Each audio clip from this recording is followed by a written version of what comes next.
Welcome to Sadat esoteric investigator. আজকে আপনাদের সামনে আরেকবার চলে এসেছি আমি। আজকে আমাদের সঙ্গে একজন বিশেষ অতিথি আছেন। কিছুক্ষণের মধ্যেই আমি ওনার সঙ্গে আপনাদেরকে আলাপ করিয়ে দেবো। তার আগে জরুরি কটা কথা বলে রাখি। সেটা হচ্ছে, আপনারা যারা ভিডিওগুলো দেখেন তারা পুরো শেষ পর্যন্ত না দেখার জন্য পরে এমন কিছু কমেন্ট করেন যেগুলোর উত্তর সেই ভিডিওর মধ্যেই দেওয়া থাকে, এবং তারপরে আবার দ্বিতীয়বার আমাদেরকে সেগুলো কমেন্ট চেক করতে হয়, আমাদেরকে সেগুলো জানাতে হয়। অনেক সময় সমস্ত কমেন্ট ফলো করাও হয় না। তো সেই জন্য আপনাদেরকে বিশেষ করে অনুরোধ, আজকের এপিসোডে অনেক ভালো ভালো কিছু জিনিস জানতে পারবেন এবং একদম নতুন একজন মানুষের সঙ্গে আপনাদেরকে আজকে আলাপ করাবো। পুরো ভিডিওটা আপনারা শেষ পর্যন্ত দেখবেন, স্কিপ না করে। ভালো লাগলে লাইক, শেয়ার অ্যান্ড সাবস্ক্রাইব করতে ভুলবেন না। এবং আপনাদেরও যদি কোনো রকম কিছু জানার ইচ্ছা থাকে বা জানানোর ইচ্ছা থাকে, আপনাদের সঙ্গে ঘটে যাওয়া দৈনন্দিন কোনো অভিজ্ঞতা, সেটা যদি আপনারা চান সরাসরি আমাদের সঙ্গে শেয়ার করতে, তাহলে ভিডিওর নিচে আসা যে নাম্বারটা আপনারা দেখতে পাচ্ছেন সেই নাম্বারে আমাদের সঙ্গে কন্ট্যাক্ট করবেন। আমরা ডেফিনেটলি আপনাকে রেসপন্স করব। আজকে আর সময় বেশি নেব না। আজকে আমাদের বিশেষ অতিথি সুয়াতি সেনগুপ্তা। আমি আমার মুখ থেকে বলাটা ঠিক আমার মনে হয় না আমি ক্লিয়ার করে বলতে পারবো বা বোঝাতে পারবো। উনি এত বড় মাপের একজন মানুষ এবং অনেক দিন ধরে আমার সঙ্গে পরিচয় ওনার এবং ওনার হাজব্যান্ডের। দুজনেই আমার খুব বড় ফ্যান বলতে পারেন, বা আমার খুব মানে ভালো রিলেশন আমার সঙ্গে অনেক দিনের এই মানুষগুলোর সঙ্গে। তো আজকে চলুন বেশি দেরি না করে সরাসরি ওনার কাছে চলে যাই এবং ওনার মুখ থেকেই ওনার পরিচয়টা জানি। নমস্কার সুভাতিদি। নমস্কার। কেমন আছেন? ভালো আছি। আজকে কেমন লাগছে? আজকে প্রথমে আপনাদের ধন্যবাদ জানাই আপনাকে এবং কৌশিককে, দুজনকে, যে আমাকে এই জায়গাটা দিলেন, পোডিয়ামটা দিলেন বলার জন্য। এবং আমি যে বইটা লিখেছি তার উপরে যে মেসেজটা দিতে চাই, যে বার্তাটা বহন করে মানুষের কাছে পৌঁছতে চাই, তো তার জন্য তো একটা জায়গা লাগে। তার জন্য সেই জায়গাটা আমাকে দেওয়ার জন্য আপনাকে ধন্যবাদ, বিশেষ বিশেষ ধন্যবাদ। না, ধন্যবাদ জানিয়ে ছোট করবেন না, আমাদের কাজই হচ্ছে এটা। আর আপনাদের সঙ্গে যেরকম রিলেশন আমাদের, আপনি একদম প্রথম থেকে আপনি এবং আপনার হাজব্যান্ড দাদা দুজনেই আমাদের সঙ্গে খুব অঙ্গাঙ্গিভাবে জড়িত এবং বিভিন্ন সময় দাদার সঙ্গে আমার কথাবার্তাও হয়। তা আমি শুনেছি আপনি খুব ভালো লেখা করেন, মানে বই লেখেন, এবং রিসেন্টলি আপনার একটা বই পাবলিশও হয়েছে। এটা আমার প্রথম বই বলতে পারেন, ইংলিশে যাকে বলে ডেবিউ বুক। আচ্ছা, এটা ছাড়া আপনি আর কি করেন?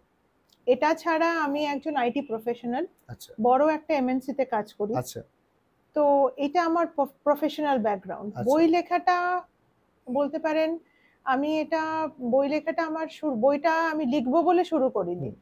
এটা একটা বলে না ভিশন বলে, একটা ফ্ল্যাশেস আসে মানুষের মনে, যে যখন অনেক বেশি করে সেটা আসে, তো তখন মানুষ ভাবে এটা লিখে নি, এটা মানে ভালো করে লিখে গুছিয়ে এটাকে লিখি যখন থট প্রসেসটা বদলায়।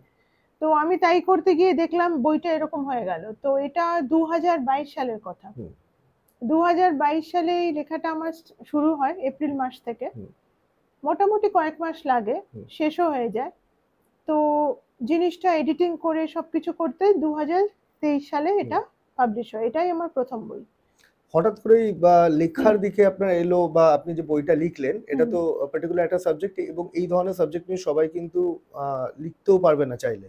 এটা নর্মাল কোনো নিছকই গল্প বা কাব্য উপন্যাস নয়। এটি একটি মানে আমার মনে হয় খুব গুরুত্বপূর্ণ একটা বিষয়ের উপরে আপনি বইটাকে লিখেছেন। তো এই জিনিসটা লেখার পেছনে আপনার হঠাৎ করে এই মানসিকতা তৈরি হওয়া বা এই জার্নিটা আপনার শুরু হলো কি করে? আপনি কি এটা নিয়ে আগেও কিছু রিসার্চ ওয়ার্ক বা কিছু করতেন? দেখুন, আমার যে ছেলেবেলা, বাচ্চার যে বয়সটা, সেটা আমার দাদুর সঙ্গে বেশি কেটেছে। আচ্ছা। আমি যখন ছোট ছিলাম, তো আমার দাদুর সঙ্গে যে সময়টা আমার কেটেছে, তিনি আমাকে প্রথম বই কি এবং ওনার যে বইয়ের যে বিশাল সম্ভার, যাকে আমরা লাইব্রেরি বলি, তো সেখানে উনি আমাকে প্রথম পরিচয় করান।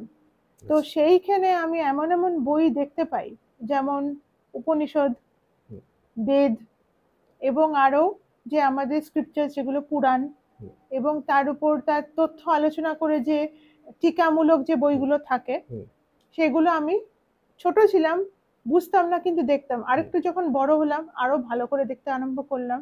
তো বিচার বুদ্ধিটা আমার তখন থেকে বদলাতে শুরু করে। তারপরে পরবর্তীকালে সেটা থাকে আমার সঙ্গে, চলতে থাকে, সেটা আমার কোনোদিন আমাকে ছেড়ে যায়নি। এইখানেই আমি একটু আলাদা হয়ে যাই অন্যদের থেকে, আমি ওটাকে নিয়ে চর্চা করতে থাকি। তো এই বইটা লেখার পেছনে জার্নি হচ্ছে যে আমি এই বইটার জন্য বিভিন্ন জায়গায় গেছি রিসার্চ করতে। হ্যাঁ, রিসার্চ করতে হয়েছে, প্রত্যন্ত আসামের গ্রামেও ঢুকতে হয়েছে।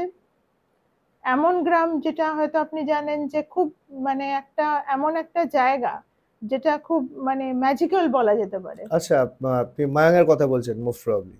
হ্যাঁ। এইটা আমি পরে আসবো, খুব ইন্টারেস্টিং পার্ট, এটা আমরা পরে আসবো। আমি একটু বইটা দেখে নিতে চাই আপনার। হ্যাঁ, নিশ্চয়ই।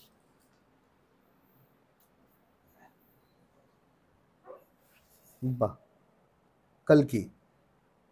বইটার পুরো নাম হচ্ছে দ্য রিসার্জেন্স ক্যাটালিস্ট টু কলকি। আচ্ছা। তো এইটার একটা মানে আছে, মানে আমি কেন এই নামটা দিলাম, নামটা একটু বড় হয়েছে, তো নামটাকে বোঝাই। ব্যাপারটা হচ্ছে রিসার্জেন্স মানে হচ্ছে অভ্যুত্থান। মানে কোনো জিনিস ধরুন চাপা পড়ে গেছে, তার অভ্যুত্থান যখন হয়, সেটা ফুল ফোর্স নিয়ে যখন ফেরত আসে, তো সেই ঘটনাবলী, আমি বলতে চাইছি সেই ঘটনাবলী যেগুলোর অভ্যুত্থানের কারণে আমাদের পৃথিবীতে আবার ভগবান কল্কির অবতরণ, মানে বিষ্ণু অবতার। বিষ্ণু তো প্রতি যুগে অবতার নিয়েছেন, তো এটা কলিযুগের শেষ অবতার।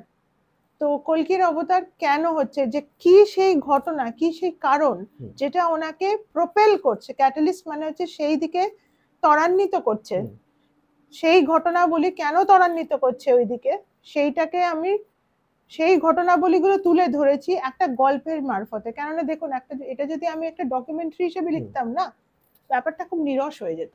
মানে কোথাও গিয়ে যারা বই পড়েন তাদের ওই ইচ্ছাটা অতটা গ্রো করতো না। কেন বলছি, কেননা আমার বই তো মানে দেখুন, একজন বয়স্ক লোকও পড়বে, একজন কম বয়সীও পড়বে, একজন স্কুলের ধরুন কলেজের সেও পড়বে, আমার সমবয়সীও পড়বে। এবার সবার ধ্যান ধারণা বলুন বা মানে বেসিক্যালি একটু কাব্যিক রস মিশিয়ে দিলে সেটা বইটাকে পড়ার উপর একটা ইন্টারেস্ট আসে, বা ধ্যান পড়তেও ভালো ধারণা লাগে। বা বিচার বা মানে জ্ঞানটা যেটা সব তো এক লেভেলে হবে না। তো একটু রস না আনলে মানুষ ওটা সেই উদ্যমটা অনুভব করবে না যে হ্যাঁ আমি বইটা আরো পড়ি। বইটা কিন্তু সেই জন্য আমি এমন ভাবে লিখেছি, প্রচন্ড ফাস্ট এবং একটা থ্রিলারের সঙ্গে জড়িয়ে লিখেছি বইটার মধ্যে। তো বইটার মধ্যে কিন্তু প্রতিটি পদে বইটার মধ্যে আমার প্রথম মুখ্য উদ্দেশ্য হচ্ছে সনাতন ধর্ম, যেটা এখনকার দিনে যেটা মানুষ প্রায় ভুলতে বসেছে, তাকে তুলে ধরা, মানুষের কাছে মানুষকে আবার তার নিজের যে শিকড়ে মানে রুটস, যেটা come back to the roots, সেটাতে ফেরত নিয়ে যাওয়া। মানে বেসিক্যালি আমরা বলতে পারি না ভেরি শর্ট যে লুপ্তপ্রায় যে সনাতন ধর্ম সেটাকে আপনি আবার অভ্যুত্থানের দিকে নিয়ে আসছেন, মানে আবার ওটাকে তুলে ধরছেন, রিপ্রেজেন্ট করছি। এটা তো তাহলে মুখ্য একটা কারণ, এটা বিশাল বড় মুখ্য কারণ। আর এর গৌণ কোনো কারণ কিছু আছে? এটা মুখ্য কারণ সনাতন ধর্ম, আরেকটা কারণও আছে, আমার আরাধ্য দেবতার উপর লেখা। আচ্ছা, তিনি আমার প্রিয়। হ্যাঁ, বিষ্ণু। হ্যাঁ, তো তিনি আমার প্রিয়, তো তার উপর লেখা। এবং মুখ্য এবং গৌণ কারণ বলতে গৌণ কারণ, গৌণ এইরকম কোনো চরিত্র কি আছে আপনার বইটার মধ্যে, নাকি শুধু এই দুজনই?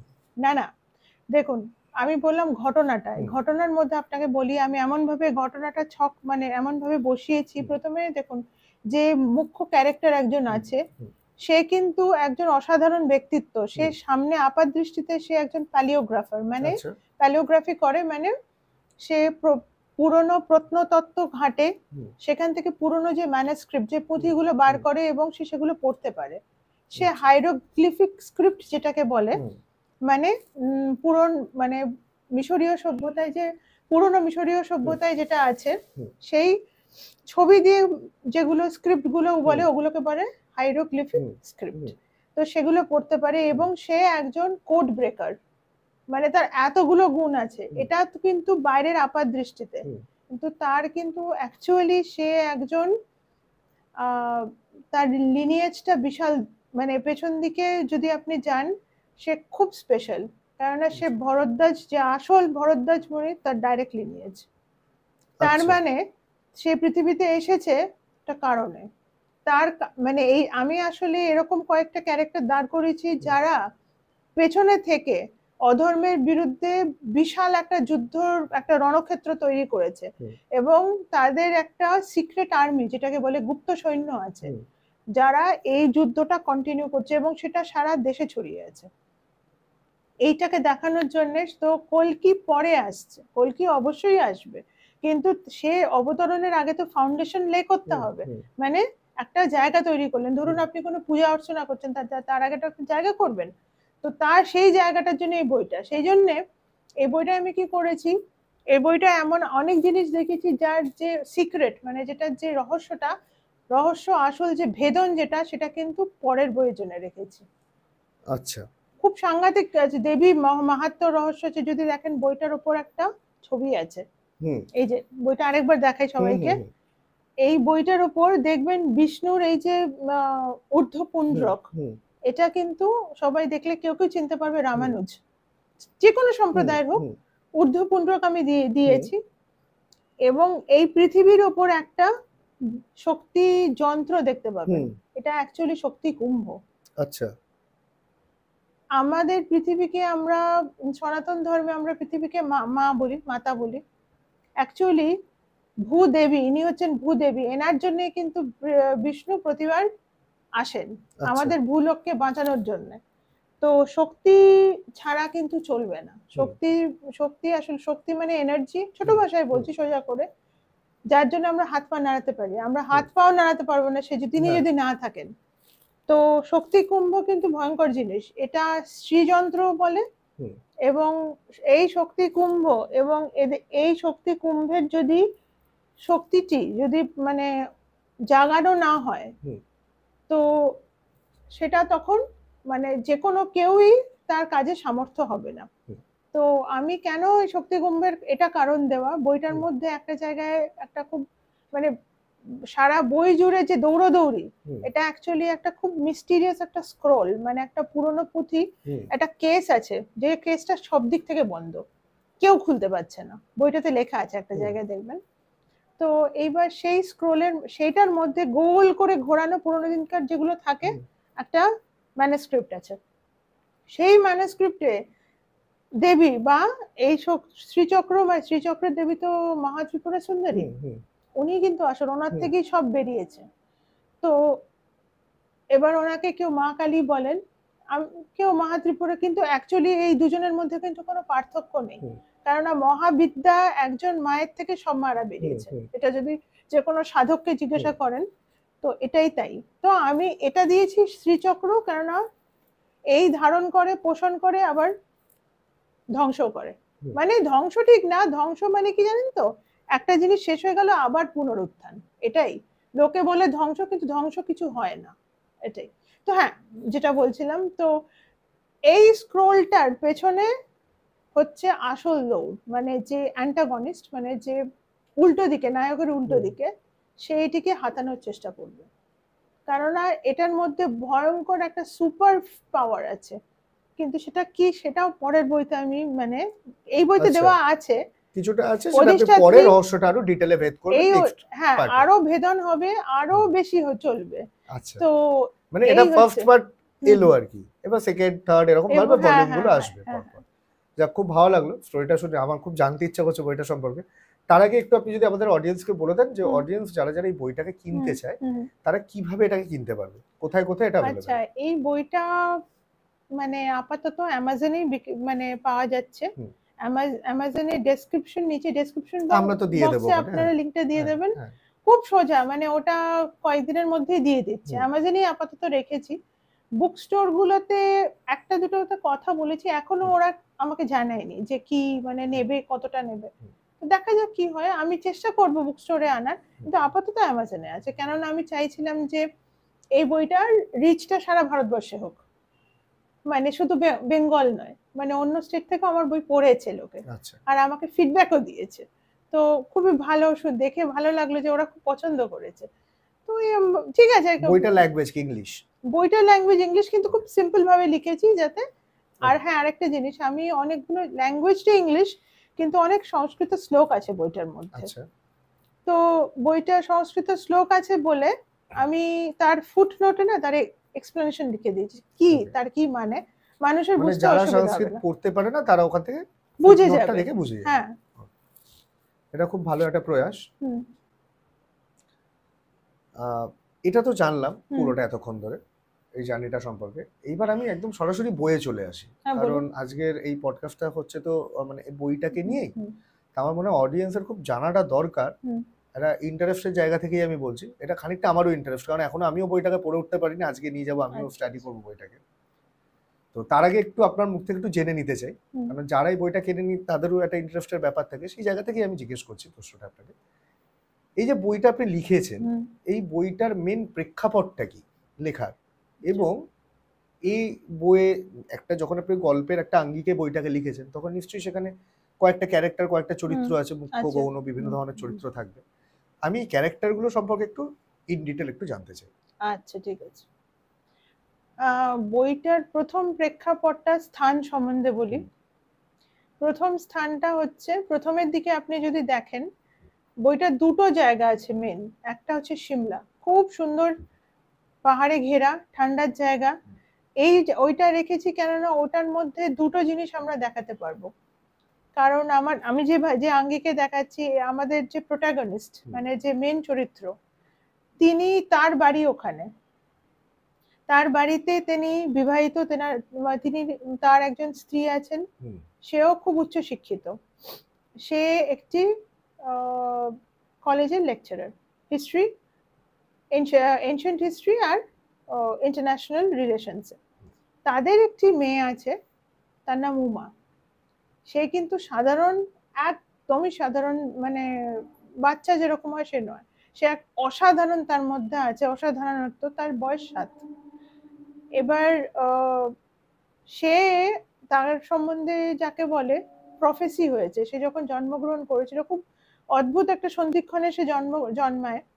যখন তার প্রফেসি হয়, মানে তার নামে জ্যোতিষারা, এরা তো অবভিয়াসলি বৈদিক ব্রাহ্মণ এনে দেখে, তারা বলে যে এ পরবর্তীকালে এমন একজন ব্যক্তিত্বে তৈরি হবে, যে যে পরবর্তীকালে এমন এমন জায়গায় যাবে, এমন ব্যক্তিত্ব তৈরি হবে, সাধারণ মানুষ যেটা করে সে জায়গায় সে যাবে না, সে করবে না।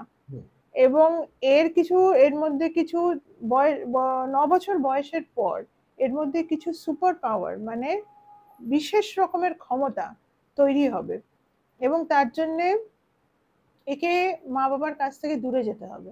কিন্তু 7 বছর বয়সে এর একটা ভয়ানক কিছু অঘটন হতে পারে, এবং সেটারও একটা দিনক্ষণ ওরা ছক করে বলেছে, যে যখন মঘা আর অশ্লেষা দুটো নক্ষত্রের একটা কনজাংশন হবে তখন। তো এটা একটা ছিল। সিমলা কেন চুজ করেছি? কারণ সিমলা একদিক থেকে সুন্দর, আরেক দিক থেকে এমন একটা জায়গা যেখানে পাহাড়ও আছে, আর এমন এমন আপনি দেখবেন আমার গল্পের মধ্যে একটা জায়গায় আছে যেখানে উল্টো দিকের যে অ্যান্টাগনিস্ট, মানে যে খলনায়ক বলতে পারেন, ভিলেন। হ্যাঁ ভিলেন, পুরো ভিলেন না, এই ভিলেনও খুব অসাধারণ। আচ্ছা। ভিলেনও খুব অসাধারণ। ভিলেন শুধু ভিলেন না, তার কিন্তু ভালো একটা দিকও আছে। আচ্ছা। সম্পূর্ণ ভিলেন সে নয়, তার আচ্ছা। একটা প্রয়োজনে সে কি হয়েছে, সে বেশি, he has become very gritty. আচ্ছা। একটু বেশি, এই যে লোভ, এই যে বললাম ষড়রিপুর মধ্যে লোভ, লোভে সে জ্ঞান হারিয়ে ফেলেছে। আচ্ছা। লোভের চোটে সে করছে, কিন্তু তার কিন্তু অনেক জিনিস সে অনেক কিছু অ্যাচিভ করেছে। সে কিন্তু অসাধারণ, একটা সাধারণ ভিলেন আর তার মধ্যে আকাশ পাতাল তফাৎ। সে সে যখন তার যে লোক পাঠাচ্ছে, এমন এমন আপনি দেখবেন সিমলাতে না অনেক গথিক্যাল স্ট্রাকচার আছে, মানে অ্যাংলো ইন্ডিয়ান স্ট্রাকচার। ওইসব জায়গায় যদি গল্পটাকে রাখা হয়, তখন সেই যে গল্পের যে মানে বহমান যেটা, যে বইছেটা, যেটা গল্পের যে আঙ্গিক গুলো খুব সুন্দর বেরোয়। এই জন্য আমি সিমলা রেখেছি। আর সিমলা আমার নিজের পছন্দের জায়গা। আচ্ছা। এটা একটা কারণ। আর যে টেম্পারেচারটা যেটা দেখানো, খুব ঠান্ডা, তারপরে নৈসর্গিক সৌন্দর্য, এসবের কারণে। আরেকটা হচ্ছে আসাম, মায়ং। কেননা এটার দুটো কারণ আছে। একটা হচ্ছে আমার নিজের একটা রুট আছে আসামের। আচ্ছা। আমার ঠাকুমা আসামের থেকে। দ্বিতীয় হচ্ছে মায়ং এমন একটা জায়গা যেখান থেকে আমি বলছি, কারণ লোকে মায়ং বলতে খালি খারাপ ভাবে, মায়ং কিন্তু খুব অসাধারণ জায়গা। মায়ং এ মানুষ আগেকার দিনে না কি করতো, ওষুধ খেত না। ওদের যারা উম, যারা এগুলো মেডিসিন প্র্যাকটিস করে, ওদের অনেকগুলো দিক আছে, মেডিসিন আছে, যেমন মেডিসিন মানে আয়ুর্বেদ বা জড়িবুটি এই টাইপস কিছু? আয়ুর্বেদ এমনকি একটা জল পড়া আপনাকে দিয়ে হুম, দেবে, ভয়ঙ্কর মানে কুটিল জটিল রোগ আপনার সেরে যাবে।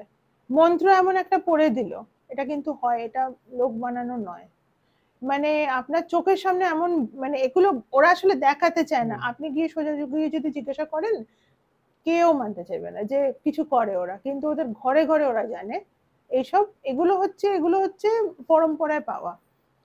তো মায়ঙের সেদিকটাও দেখিয়েছি। মায়ং এককালে এরকমও আছে যে একটা তন্ত্রের জায়গা, কিন্তু মায়ঙের একটা দিক আছে যেখানে বিষ্ণুকে বিশ্বরূপ হিসেবে পুজো হয়। খুব ছোট্ট একটা প্রজাতি অ্যাসামে করে, খুব লুকিয়ে থাকে তারা, এখন হয়তো পাওয়া যাবে না, কিন্তু ওই পুজো আছে কিন্তু। তো সেটাই বলছি, মায়ং কেন বলেছি, কেননা মায়ং এর থেকে আমাদের অ্যান্টাগনিস্ট যে তার উদ্ভব হচ্ছে, সে একটা প্রচন্ড শক্তিশালী এবং মানে খুব শক্তিশালী একটা লিনিয়েজ থেকে আসছে। তো তারা দেবী উপাসনাও করে।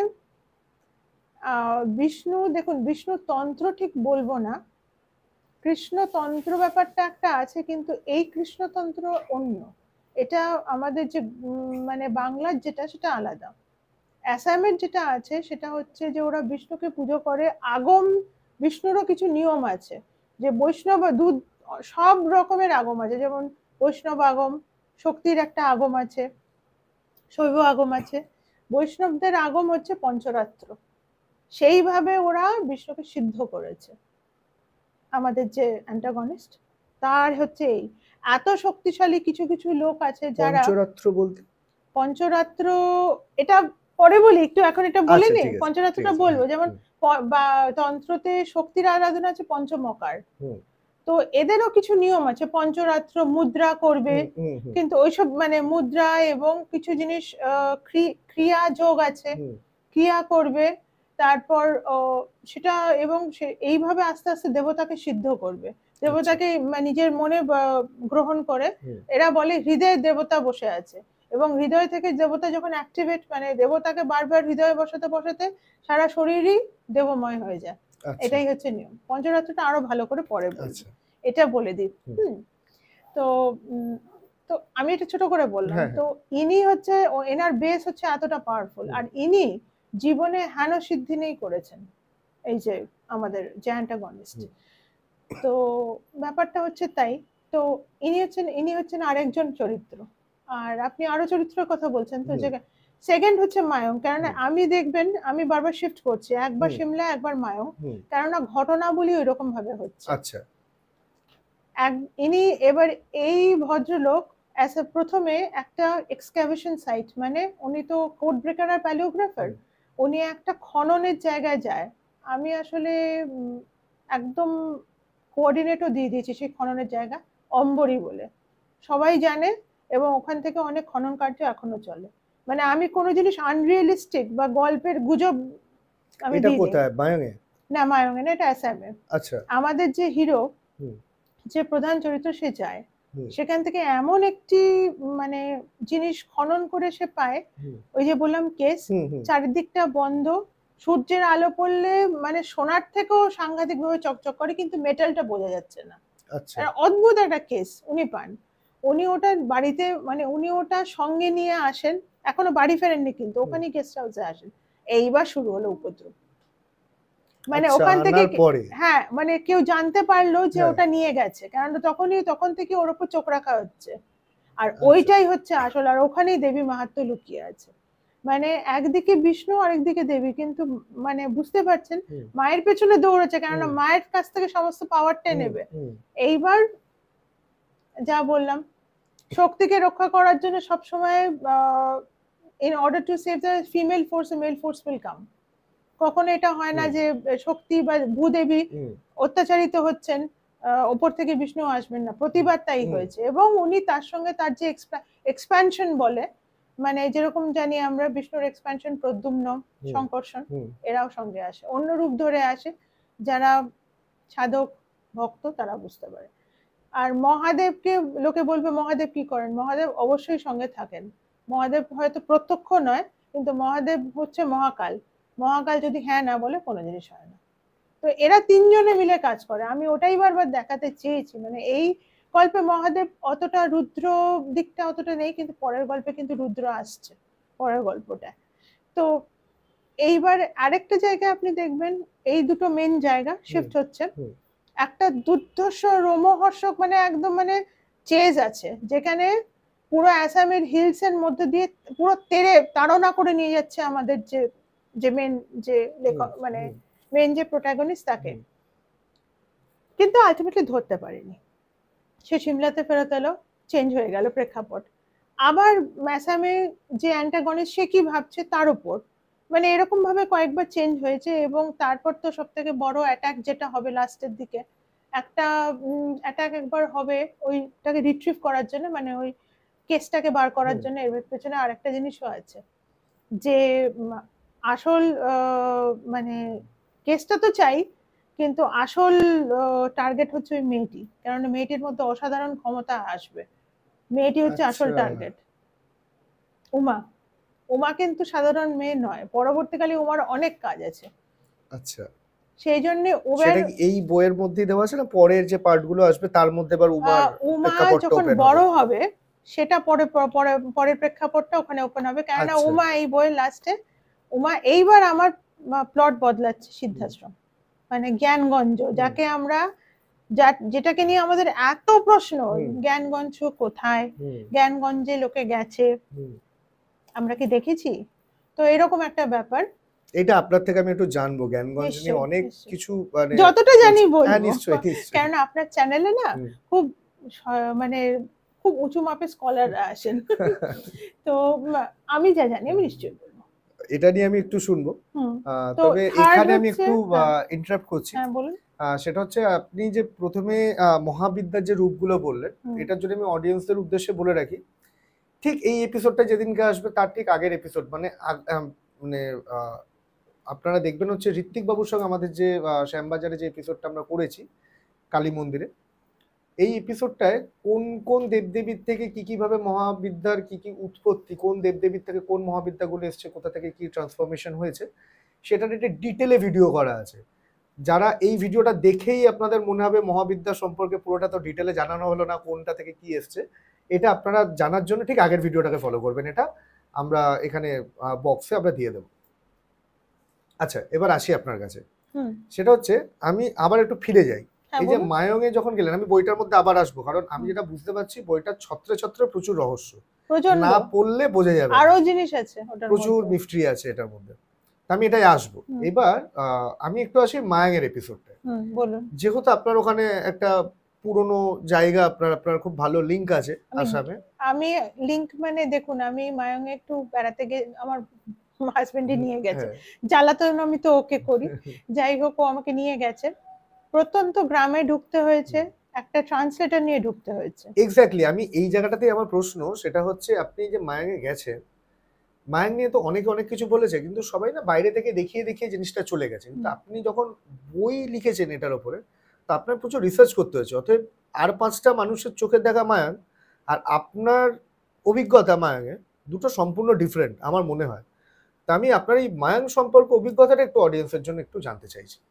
দেখুন, আমি প্রথমে যার সঙ্গে দেখা করতে গেছিলাম, প্রথমে ফোনে তাকে নাম বলা যাবে না, উনি বলেই দিয়েছেন আমার নাম বলতে পারবে না। ওনার বয়স 80 বছরের উপর। উনি একজন সিদ্ধ একদম পরম্পরার। আচ্ছা, ওনার পরম্পরাটার নামটা জানতে পারি? ওটাও আচ্ছা, বলা যাবে। মানে উনি দুটো তন্ত্রই করেন। উনি একটা সাত্ত্বিক তন্ত্র করেন, গণেশ তন্ত্র, ওদের প্রচুর আছে। ওরা ওনার একটা বিষ্ণুকে উনি পুজো করেন, উনি গণেশ তন্ত্র করেন।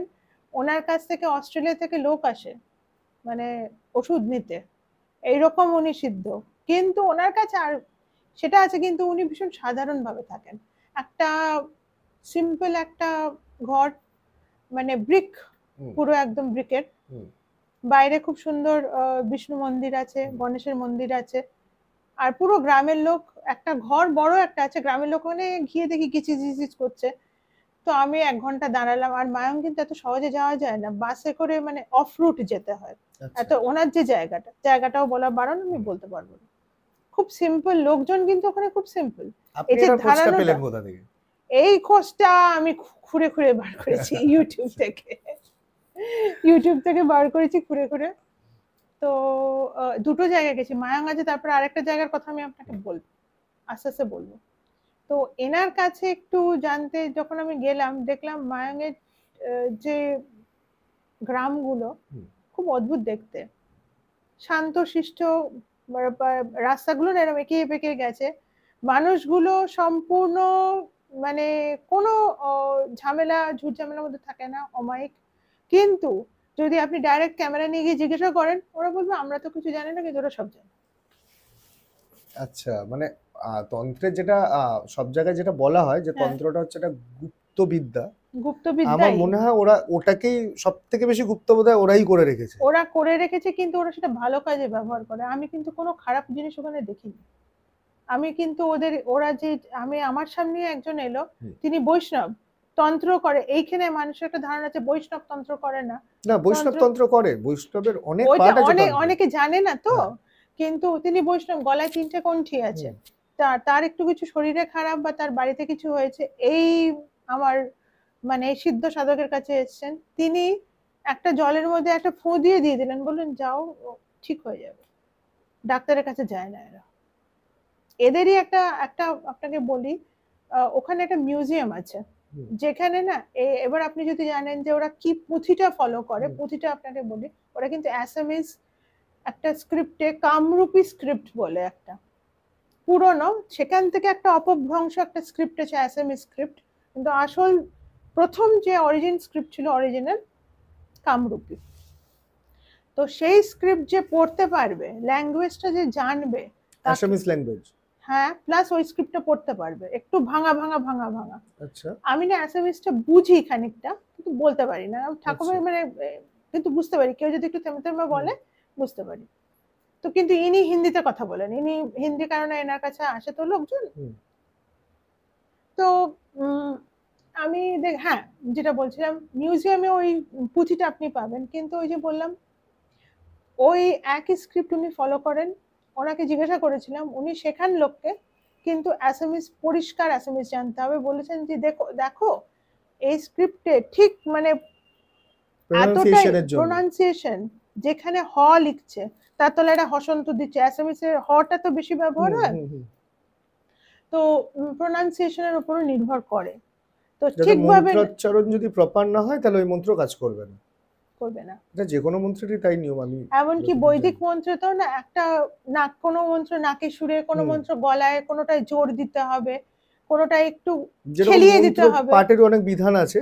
আমি আমাদের স্বস্তিকের সঙ্গে একদিন কথা ছিল কাশ্মীর তন্ত্রের উপরে, তো আমরা গুরুবাড়িতে বসেছিলাম, তো ও তখন ওই কাশ্মীর তন্ত্রে, মানে কাশ্মীরের যে তন্ত্রটা ও যত প্র্যাকটিস করে, ও খুব পড়াশোনা করে ওটা নিয়ে, তো আমাকেও একটা মন্ত্র ওখানে উচ্চারণ মানে পড়ে শোনাচ্ছিল, এবং সেই মন্ত্র পাঠটা অনেকটা হচ্ছে গান করার মতো, সুরে ওরা মন্ত্রটাকে পাঠ করে, ঠিক ওই রকম। তো এদের একটা অদ্ভুত অদ্ভুত পাহাড়ি টিউন একটা আলাদা আছে, ওটা কোথাও গায়, কোথাও বলে, তার আনুষঙ্গিক ওই যে বলে না তান্ত্রিক প্রপস, অনেক জিনিস আছে, ছোট ছোট জড়িবুটি থেকে আরম্ভ করে। আরেকটা জিনিসও বলি, আপনি দেখবেন পাহাড় বা ট্রাইবাল তন্ত্র ভীষণ কাজ করে, কেন জানেন?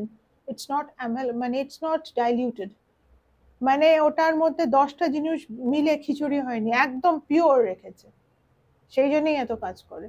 মানে উনি যে জিনিসটা দেবেন, ওনার কিছু জড়িবুটি আছে, ওনার লোক আছে কি সেটাকে ছিঁড়ে আনবে, হার্বস গুলো সেটা তৈরি করে উনি মন্ত্রটা ওইভাবে পড়বেন, ওটাকে সুতো দিয়ে একটা পার্টিকুলার বাঁধা আছে, বাঁধবেন তবে ওটা কাজ করবে, অনেক নিয়ম আছে। এবং এই যে আর ওখানকার ঠাকুমা দিদিমারা না হাজারটা জিনিস জানে দৈনন্দিন জীবনে, মানে কি বলবো, মানে আমি যা শুনছি তাতে মনে হয় মায়াঙ্গে তো কোনো হসপিটালের কোনো প্রয়োজনই নেই, ওরা নিজেদের, মানে এখন ওরা নিজেরাই ডক্টর, লুপ্ত প্রায় হয়ে যাচ্ছে। এখন পরবর্তীকালে হয়তো দেখবেন হসপিটাল। আপনি যখন গেছিলেন লাস্ট, যে সময় আপনি গেছেন, আমি গ্রামে ঢুকেছি, ওখানে কিন্তু বেশি ওই চিকিৎসালয় অত কিছু নেই, ওখানে কিন্তু ওরা ভীষণ সেলফ সাফিসিয়েন্ট, যে জায়গাটায় মানে এই ভদ্রলোক যে জায়গাটায় আছেন সাধক, আমি ওইটুকুনি গেছি। আর হ্যাঁ, টোপোগ্রাফিটা আমি আপনাকে বলি, টোপোগ্রাফিটা খুব অদ্ভুত, যেটা আমি বইতে লিখে দিয়েছি। সেটা হচ্ছে মানে বড় বড় পাথর, এত বড় বড় পাথর যে দেখে একটু অদ্ভুত লাগে যে এত বড় পাথর কোথা থেকে, ওখানে হ্যাঁ, মানে পাথরগুলো কিরকম জানেন তো, কোনোটা এরকম স্কোয়ার এরকম গোল হয়ে, কোনোটা এইরকম হয়ে এরকম হয়ে বিভিন্ন আকার ধারণ করে, মানে বিশাল বড় বড়, মনে হচ্ছে কাউকে মানে হাতির শেপের একটা পাথর, হাতির মতো এত বড় বড় পাথর, কোনোটা মানুষের হাইটের একটা পাথর। আমি বললাম জিনিসগুলো কি, কোনো মন্ত্র কিছু হয়েছে নাকি? আমি যেহেতু কি হতে পারে, আমি এখানে কিন্তু একটা রহস্য আছে তো মানে। আপনি ওখানে যখন ঢুকেছেন ওখানকার লোকাল লোকজন কোনো ইনফরমেশন দেয়নি ওগুলোর ওই ব্যাপারে? ব্যাপারে তো এটা কেউ বলবে না কে কাকে কি করে রেখেছে, মানে এটা অফ অন ক্যামেরা বলাবেন না আমাকে দিয়ে, একদম বলাবেন না। আর একটা জিনিস সেটা আমি আমার ইয়েতে দেখেছি, একটা বলি, আমার ফ্যামিলিতে দেখেছি, এটা আমার ঠাকুমা জানতেন, চাল পড়া জানেন তো? হুম হুম, আমি আগে তো দেখেছি ওটা দিয়ে চোর ধরতো। এটা, আরেকটা আমি দেখেছি, আমি ছোটবেলায় দেখেছি, আমি তখন খুব ছোট, অত বুঝতাম না, মানে বাড়ির মেয়েরা এটা করছে, বুঝতে পারছেন মানে কোন লেভেলে, কি একটা বিড়বিড় করে বললো, একটা ছোট একটা কেস, এরকম গ্লাস কেস, মানে চালটা ভিতরে দেখা যাবে, সেই কেসটা কখনো লাল হয়, কখনো ইয়ে হয়, আমি যেটা দেখেছি, হোয়াইট। হ্যাঁ, চালটা ভেতরে আছে, গলায় সুতো দিয়ে বেঁধে দিল। এটা আমি দেখেছি একজনকে, মানে একজন গর্ভবতী মহিলার, তার বারবার না নষ্ট হয়ে যাচ্ছে, মানে মিসক্যারেজ হচ্ছে, মিসক্যারেজ। কিছু একটা শরীরে ডেফিসিয়েন্সি আছে, ধরে রাখতে পারছে না, তো ও করে দিল, পরের বার একদম সাকসেসফুল। আর কোনো আরেকটা জিনিস, আবার যখন মানে অ্যাবাউট টু, মানে যখন উনি she is about to deliver, তার 2 দিন আগে হাতে একটা কি বেঁধে দিয়েছে, বলছে শরীরে কষ্ট কম হবে। কি বলবেন? হয়, আমি নিজের চোখে এই চালের ব্যাপারটা আমি দেখেছি, গলায় পড়ে আছে, 9 মাস গলায় পড়ে রইল ওই মহিলা, কিচ্ছু হলো না, ওনার কোনো প্রবলেম হলো না, এবং শি সাকসেসফুল। এটা কিন্তু আমার দেখা ঘটনা, এমনকি মানে মানে মানে এখানে কোথাও দেখেছি। কোথাও না কোথাও গিয়ে মায়াং একটা আমাদেরকে মেসেজ দিচ্ছে, যারা তন্ত্র নিয়ে আজকের ডেটে যারা ছেলে খেলা করছে হ্যাঁ, এবং করোনা অপব্যবহার করছে তন্ত্রের, করোনা না করে এটাকে ভালো কাজে লাগালে এর ভালো ফল পাওয়া যায়। এখানে আমি একটু অফ হয়ে যাচ্ছি একটা জায়গা থেকে, মানে একটু অফ বিট চলে যাচ্ছি, শুধু দুটো কথা বলবো, বেশি বলবো না। দেখুন, সনাতন ধর্মের মধ্যে না বেদাচার আর তন্ত্র, বেদ আর তন্ত্র দুটোই আছে, হুম, এটা মানতে হবে। হুম, এবং তন্ত্রকে যেমন মানুষ কলুষিত করার চেষ্টা করেছে, বেদকে কি বলুন তো, বেদ একদম সামনে ছিল। কি হয়েছে আমি আপনাকে ঘটনাটা বলছি, যখন বাইরের থেকে যখন ইনভেশন অ্যাটাকটা হয়, আক্রমণটা হয়, তখন আমাদের দেখুন সনাতন ধর্ম এতটাই মানে সাবলীল আর এত শক্তিশালী, এই ধর্মটাকে অনেকে হজম করতে পারবে না। এই এত শক্তিশালী ধর্ম, যে ধর্মের মধ্যে সবকিছু সলিউশন দিয়ে দিচ্ছে, সেই ধর্মকে কি কেউ নিতে পারবে? তখন বেদ সামনে দেখেছে, আক্রমণ করেছে, কেননা বেদটা সামনে থাকে। তন্ত্র যখন দেখেছে, তন্ত্রকে আক্রমণ করেছে। তো তন্ত্র যখন দেখলো যে এরকম ভাবে আক্রমণ হচ্ছে, তন্ত্রটাকে লুকিয়ে নিল, এবং এটা বলে যে মহাদেবী সব মন্ত্রগুলোকে কিরণ করে দিলেন, উনি তো কিলিত করে দিয়েছেন, মানে লক, মানে একমাত্র গুরু এসে আনলক করতে পারবে, কেননা অপব্যবহার হবে। এইটাই ছোট ভাষায় আমি আপনাকে বলে দিলাম, এটা পরে অনেকটা বড় করা যাবে, কিন্তু সেটা একটু কন্ট্রোভার্সিয়াল হয়ে যাবে, যে ধর্মের উপর অ্যাটাক, এটা কিন্তু উচিত না, কোনো ধর্মের উপরই কারোর অ্যাটাক করা উচিত না। আমি শুধু আমার ধর্ম সম্বন্ধে বলছি না, কারোর ওপরই না, এই যে এই ভেঞ্জিয়েন্স, যেটা একটা জিঘাংসা, একটা একটা ধর্ম আরেকজনকে থাকতে দেবো না, ঠিক না, এটা ঠিক না, এটা খুব অন্যায় জিনিস। আমি বলি শুধু আমার ধর্ম না, অন্য ধর্মের উপরও অ্যাটাক করা উচিত না, এটাই আমি বলবো। সেটা নিশ্চয়ই, কারণ প্রত্যেকের ধর্ম তার তার নিজস্ব, তার একটা রেসপেক্ট আছে, সেই রেসপেক্টেই সেটা তৈরি। আমাদেরও কোনো রকম উদ্দেশ্য নয় কারণ কোনো ধর্মকে ছোট দেখো না, আমি শুধু আমার ধর্ম সম্বন্ধে হ্যাঁ বলছি, সেটা আমাদেরও অনেক আছে এরকম, যারা যেরকম ধরুন হিন্দু ধর্ম মেনে তারা তন্ত্র চর্চা করে, আবার কিন্তু সুলেমানি তন্ত্রেরও প্রয়োগ করেন যদি দরকার পড়ে, প্রয়োজনে, ঠিক আছে। ইসলামের সুলেমানি তন্ত্র প্রচন্ড কার্যকর, আমি তো ওই জন্যই বললাম, ওদেরও কিছু সুন্দর ভালো জিনিস আছে। তো এটা যার যার নিজস্ব পারসেপশন, প্রত্যেকটা ধর্মের মানুষ আলাদা আলাদা, তাদের জন্য তাদের তৈরি হয়েছে তাদের ধর্ম, সেটাকে নিয়ে ছোট করার কোনো বিষয়বস্তু না। আমি শুধু আমার ধর্মটা বলছি যে কিভাবে জিনিসটা। আর একটা কথা বলি, খুব খারাপ লাগে, নিজের ধর্মের লোক কিছু না জেনে ওই যে বইগুলো পড়ে না, না পুঁথিগুলো হারিয়ে গেছে, ওটাকে রিট্রিভ করার চেষ্টা করেনি, এবার কি করবে জানি না, কিছু তো করতে হবে, ভুলভাল জিনিস লিখে দিই। নিজের লোকও কিন্তু উল্টোপাল্টা করেছে, হ্যাঁ, যার জন্য এখনো পর্যন্ত অনেক রাইটারের অনেক বই আছে যেগুলো রিসার্চের জন্য তারা বইগুলোকে পাবলিশই করতে পারছে না, মানে কোথাও একটা একটা হ্যাঁ ফাইনাল কনক্লুশনের জায়গায় আটকে হ্যাঁ রয়েছে। হ্যাঁ, এরকম অনেক বই আছে আমাদের একটু যেগুলো করতে পাবলিশ হয় হয়নি। রিসার্চ। যেমন আমি মায়ঙের হুম, পর আরেকটা জায়গায় গেছি, সেটা মানে কোথায়? আমার কাজের সূত্রে আমি ব্যাঙ্গালোর গেছিলাম, হুম, আমি আর আমার হাজবেন্ড দুজনেই। হুম। ওইখানে কোথায় আমি ঢুকিনি, ওখানে সাংঘাতিক বিষ্ণু পুজো হয়। হ্যাঁ, ওখানে আপনি প্রচুর বিষ্ণু পুজো হয়, এটা স্বস্তিক শিবের আমাদেরকে পুজো বলেছে। হয় এবং লক্ষ্মীরও খুব চল আছে ওখানে। আছে ওখানে। ওখানে আরেকটা জিনিস আছে, প্রত্যেকটা জায়গার অঞ্চলের দেবী আছে। মানে একজন আছে কাবেরী আম্মা, হুম, শুনবেন হুম। কাবেরী আম্মা। আমি কালকে একটা ইউটিউবে ভিডিও দেখছিলাম কাবেরী আম্মা। ওখানে সাংঘাতিক ভাবে ভৈরবের পুজো হয়। হুম, এই যে ভৈরব কি লোকে হুম। জানে না, না, এটা আমি আরেকটা পরে আপনাকে একটা বলবো, হ্যাঁ আপনি যদি নিশ্চয়ই। আমি দর্শকদের করব যদি করব ইন্টারেস্ট লাগে একদম। যে কেন ভৈরব এত দরকার, ভৈরবকে কিন্তু দরকার আছে হুম, আমাদের এই যে অস্তিত্ব একটা জায়গায়, যে আপনি সক্ষেত্র, আপনার যে হুম, ধরুন হুম, আপনার বাড়িতে সুখ স্বাচ্ছন্দ্যে ধরুন হুম, আপনি, আমি আপনাকে না এই সময় থেকে পিছিয়ে নিয়ে যাচ্ছি। হুম, আপনি ধরুন আগের একটা সময় চলে গেলেন, হুম, আপনাকে একটা দরকারি পজিশন, হুম, একটা বড় পজিশন আমি হুম, বসিয়ে দিলাম, মানে শুধু নিজেকে একটা ইমাজিন করুন, হুম, মানে একটা কল্পনা করুন হুম, যে আমি একটা ক্ষেত্রের রাজা, মানে রাজা না হলে আমি জমিদার। হুম, ভৈরব না থাকলে আপনার ক্ষেত্রকে আপনি বাইরের আক্রমণ থেকে বাঁচাতে পারবেন না। যেখানে ভৈরব শক্তিশালী, এখানে ক্ষেত্রপাল ভৈরব, হুম, যা যখন ভৈরবের আশীর্বাদ আপনার উপর থাকে, হুম, আপনি স্বমহিমায় সেখানে রাজ করবেন, আপনার সবাই ভালো থাকবে হুম। সুখে। ভৈরবের যে একটা কনসেপ্ট আছে, উগ্র দেবতা, উরি বাবা, ওই কাল ভৈরবের ওই কনসেপ্টটা নিয়ে লোকে বলে। খুব হুম, বেনিভলেন্ট, প্রচন্ড বেনিভলেন্ট দেবতা, এবং খুব তাড়াতাড়ি রেসপন্ড করেন, এবং উনি কিন্তু প্রোটেক্টর অ্যাকচুয়ালি, হুম, কাল ভৈরবও প্রোটেক্টর, আমি হুম, এটা বলছি। হুম। উনি প্রোটেক্ট করেন, তো হ্যাঁ, এটাই। কাল ভৈরব তো অনেক সময় ক্লিনজিং এর জন্য খুব ভালো কাজ করে কাল হ্যাঁ, ভৈরব উনি মন্ত্র। প্রোটেক্টর। এই সব ধারণা, এগুলো ভুল ধারণা, এগুলো সম্পূর্ণ, সবাই প্রোটেক্টর অ্যাকচুয়ালি, প্রত্যেকে। এরা কখনো গ্রো হচ্ছে, এরা তো অন্যায়কে বিনাশ করার জন্য, হুম, আমি খুব সিম্পল ভাবে বলছি হুম, কথাগুলো, হুম, এটা সবাই বুঝতে হুম। পারে। তো এটাই আমার উদ্দেশ্য। হ্যাঁ। আচ্ছা, এইখান থেকে আমি আরেকটা জায়গায় আসবো।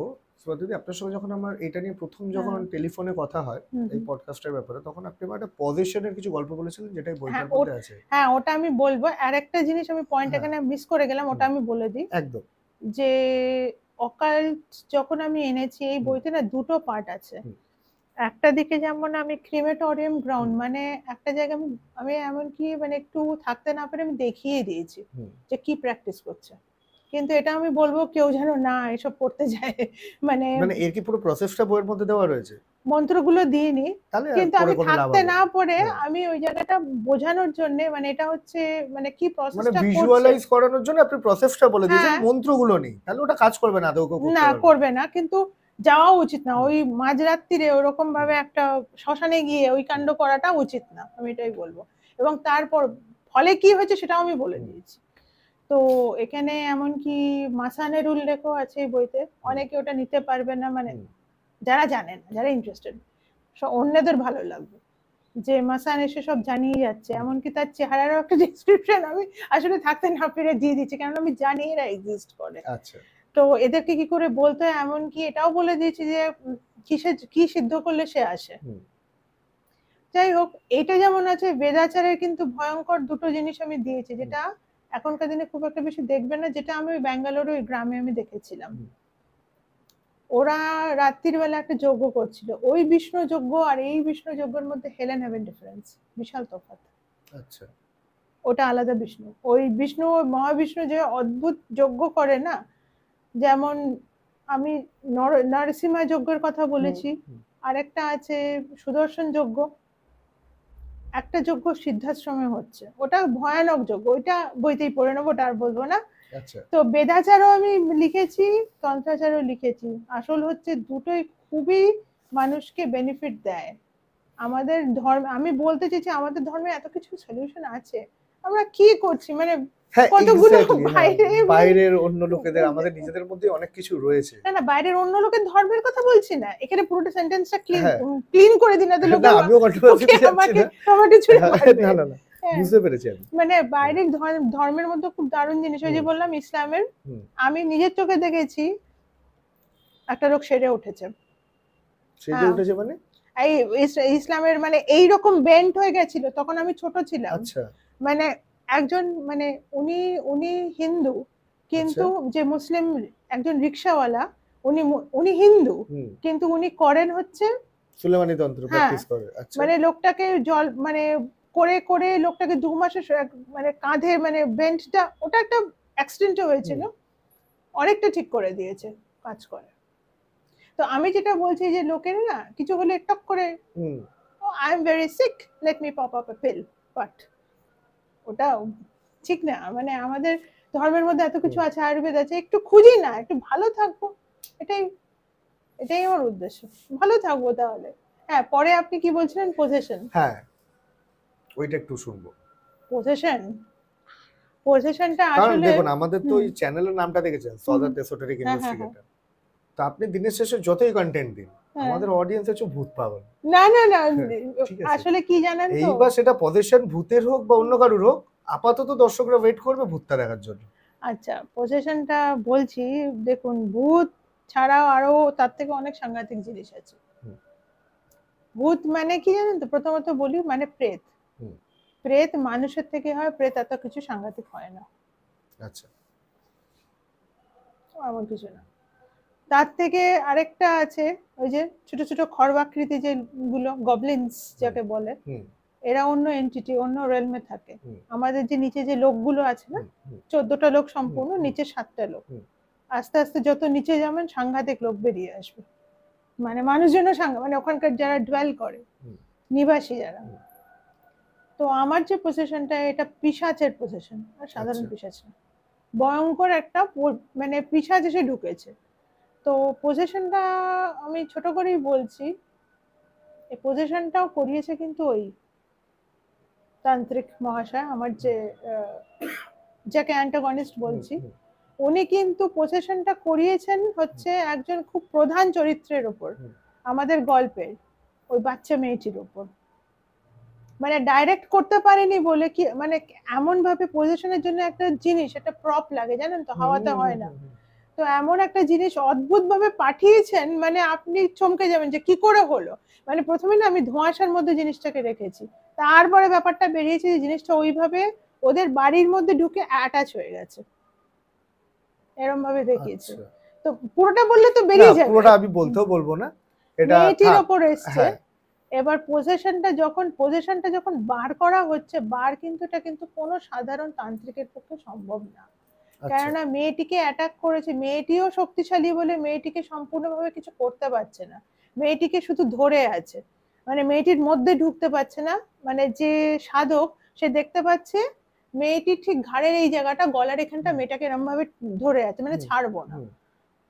আর তার পাশে তারও আলাদা সাঙ্গপাঙ্গ আছে। এবার বুঝতে পারছেন পিশাচটি কোন লেভেলে। ওই যে বললাম পিশাচ অনেক আছে, পিশাচের অনেকগুলো স্তর আছে।